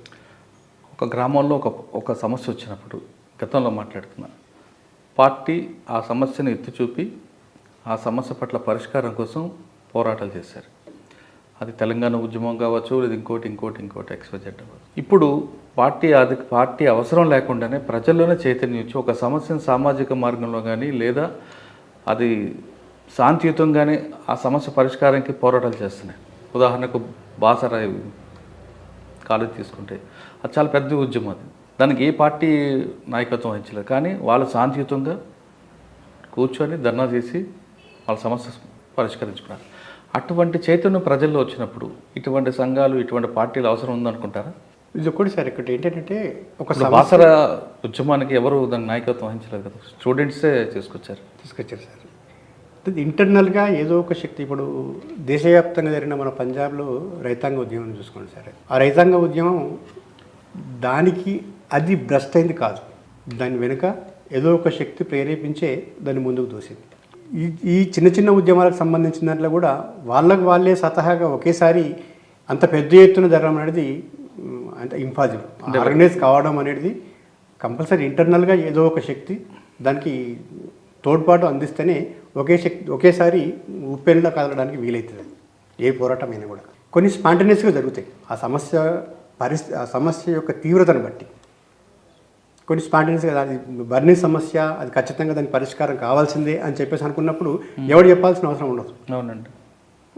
స్పాంటేనియస్గా అది ముందుకు వచ్చేస్తే దాన్ని పరిష్కరించుకోవడానికి ఉద్యమాలు. ఇప్పుడు కామారెడ్డిలో చూసుకోండి, నిర్మల్లో చూసుకోండి, తర్వాత మన జగిత్యాలలో చూసుకోండి, ఏది ఈ మాస్టర్ ప్లాన్లకు వ్యతిరేకంగా ప్రజలే రాజకీయ పార్టీలకు సంబంధం లేకుండా ప్రజలే ఇలా ఉద్యమాలు చేపట్టేసి అవి వెనక్కి తీసుకుపోయేటట్లు లేదా వాయిదా చేసుకునేటట్లు ఇది చేస్తున్నారు. అది కానీ ఇవి ఏదైనా కూడా ఒక చిన్న ఆర్థిక సమస్యలను చిన్న సమస్యలను పరిష్కరించడానికి దోహదం చేస్తాయి. కానీ ప్రధాన సమస్య ఏదైతుందో సమాజం మారడానికి జనరల్గా సమాజం మారడం అనేది సమాజ పరిణామ క్రమంలో మారడం అనేది సహజం, అది కంపల్సరీ మారుతుంది. దానికి ఊతం ఇవ్వడం అనేది ఆ రాజకీయ పార్టీల పని. ఆ ఊతం ఇవ్వచ్చే రాజకీయ పార్టీలు ఇవాళ రాష్ట్రంలో లేవు, దేశంలో లేవు. సరే, ఫైనల్గా చెప్పండి. బుల్లెట్ ద్వారా సామ్రాజ్యం, బ్యాలెట్ ద్వారా సామ్రాజ్యం. బుల్లెట్ ద్వారా సామ్రాజ్యం సాధించడం అనేది దీర్ఘకాల యుద్ధం అవుతుంది. అసలు దాని ద్వారా సాధించే అవకాశం ఉందంటారా? ఇప్పుడున్న పరిస్థితుల్లో బుల్లెట్ ద్వారానే రాజ్యాధికారం అనేది ఇంపాసిబుల్ సార్, సాధ్యం కాదు. ఎందుకంటే CCC కమాండ్ కంట్రోల్ కమ్యూనికేషన్ వ్యవస్థ ఎక్కడిదక్కడ పెరిగిపోయింది. ఈ పెరిగిపోతున్న సందర్భంలో సెంట్రల్లో కూడా అంటే ఆయుధ పోటీలలో కొన్ని దేశాలు అయితే ఆయుధాలు అమ్ముకొని బతుకుతున్న పరిస్థితులు, పెద్ద సామ్రాజ్యవాద దేశాలే. ఈ పరిస్థితులలో ఒక ప్రాంతానికి పరిమితమై, ఒక అడవి ప్రాంతానికి పరిమితమై, ఒక ట్రైబల్ ప్రాంతానికి పరిమితమై సాయుధ పోరాటం చేసి దీర్ఘకాలిక ప్రజాయుద్ధ పంతాదారిని రాజ్యాధికారాన్ని సిద్ధించుకోవచ్చు అనే ఆలోచన ఏదైతున్నదో అది ఇప్పుడున్న పరిస్థితికి వర్తించడం సాధ్యం కాదని క్రమేపీ అంటే భావజాలం, భూస్వామ్య భావజాలం అనేది కొనసాగుతున్నది. ఈ కుల వ్యవస్థ కానీ ఇండిటర్మీడియట్ కుల వ్యవస్థ కానీ వగేరా వగేరా ఇప్పుడు భూస్వామ్య వ్యవస్థ అక్కడ ఉంది, అర్ధభూస్వామ్య వ్యవస్థ కదా ఇప్పుడు. అర్ధభూస్వామ్య వ్యవస్థ అర్ధభూస్వామ్య కొద్దిమంది అర్ధభూస్వామ్య వ్యవస్థ ఉండేది పెట్టుబడిదారి సమాజంలోకి పోయినామని చెప్పేసి అంటారు. పెట్టుబడిదారి సమాజం ఇంకా పోలే. ఎందుకంటే ఆ భావజాలం అనేది ఇప్పటికీ మనకు అంటరానితనం ఉంది, అస్పృశ్యత ఉంది. తర్వాత ఇక రకరకాల కులాలు ఉన్నాయి, ఇండిటర్మీడియట్ కులాలు ఉన్నాయి. ఒక కులానికి ఒక్క కులం మధ్య అంతరం ఉన్నది. భూస్వామికి 1000 ఎకరాల భూమి ఉన్న భూస్వామి అంతరించుకోవచ్చు, కానీ ఆ భావజాలం భూస్వామి భావజాలం ఏదైతే ఉందో ఆ భావజాలం ఇంకా అదే రకంగా కొనసాగుతుంది. పట్టణ ప్రాంతాల్లో కొనసాగుతున్నది, మనలో ఉంది, అందరి దగ్గర ఉంది. అది ఆ నేచర్ అనేది అది అంత ఈజీగా అంటే మనం పొలిటికల్గా రాజకీయంగా ఎంత చైతన్యవంతమైతే అంత తొందరగా అది పోయే అవకాశం ఉంటుంది తప్పిస్తే అంత ఈజీగా వెళ్ళిపోయే రకం కాదు అది. కాబట్టి అయినా ఇప్పుడు భూస్వామ్య సమాజం అర్ధభూస్వామ్య సమాజం అయినా కూడా అర్ధభూస్వామ్య సమాజంలో దీర్ఘకాలిక సాయుధ పోరాటదారుని ఉద్యమాన్ని చేపట్టి దేశాన్ని విముక్తి చేసుకోవచ్చు అని చెప్పేసి అనుకోవడం కూడా మార్చుకోవాల్సిన అవసరం ఏర్పడుతుంది. దిగాల్సిందే, వాళ్ళు కూడా ఎలక్షన్స్కి దిగాల్సిందే. దిగి ఈ రాజకీయ చైతన్యం ఏదైతే ఉందో ప్రజలలో రాజకీయ చైతన్యం ఉన్నప్పుడు ఆ రాజకీయ చైతన్యం చేయడానికి దీర్ఘకాలిక ప్రజాయుద్ధ పంతాన్ని చేపట్టాలనేది మార్క్స్ లెనిన్ చెప్పిన పంత. అది ఈరోజు ప్రజలలో ఆ రాజకీయ చైతన్యం వచ్చింది. అది వచ్చినప్పుడు ఆ పంతాన్ని మార్చుకోవాల్సిన అవసరం ఉంటుంది. అంటే పార్టీ లైన్ మార్చుకోవాలి, పార్టీ లైన్ కూడా మార్చుకోవాల్సిన అవసరం ఉంటుంది. లీగలైజ్ కావాలి, పార్టీ మనుగడ సాధించాలంటే, పార్టీ ఇంకా కొనసాగాలంటే లీగలైజ్ కావాలి, లీగల్ పోరాటాలు చేయాలి, దానికి అనుగుణమైన పంతా చేపట్టాలి, ఎలక్షన్స్లో కూడా రావాలి. ఓకే, ఇంకో ఫైనల్గా ఒక క్వశ్చన్ చెప్పండి. ఇప్పుడున్న యువత వాళ్ళకి మీరు చెప్తున్న పదాలు ఏవి అర్థం కావాలి. ఓకే, వాడికి కావాల్సిన సెల్ ఫోన్, వాడి చేతిలో బాటిల్ లేదంటే ఒక గంజా.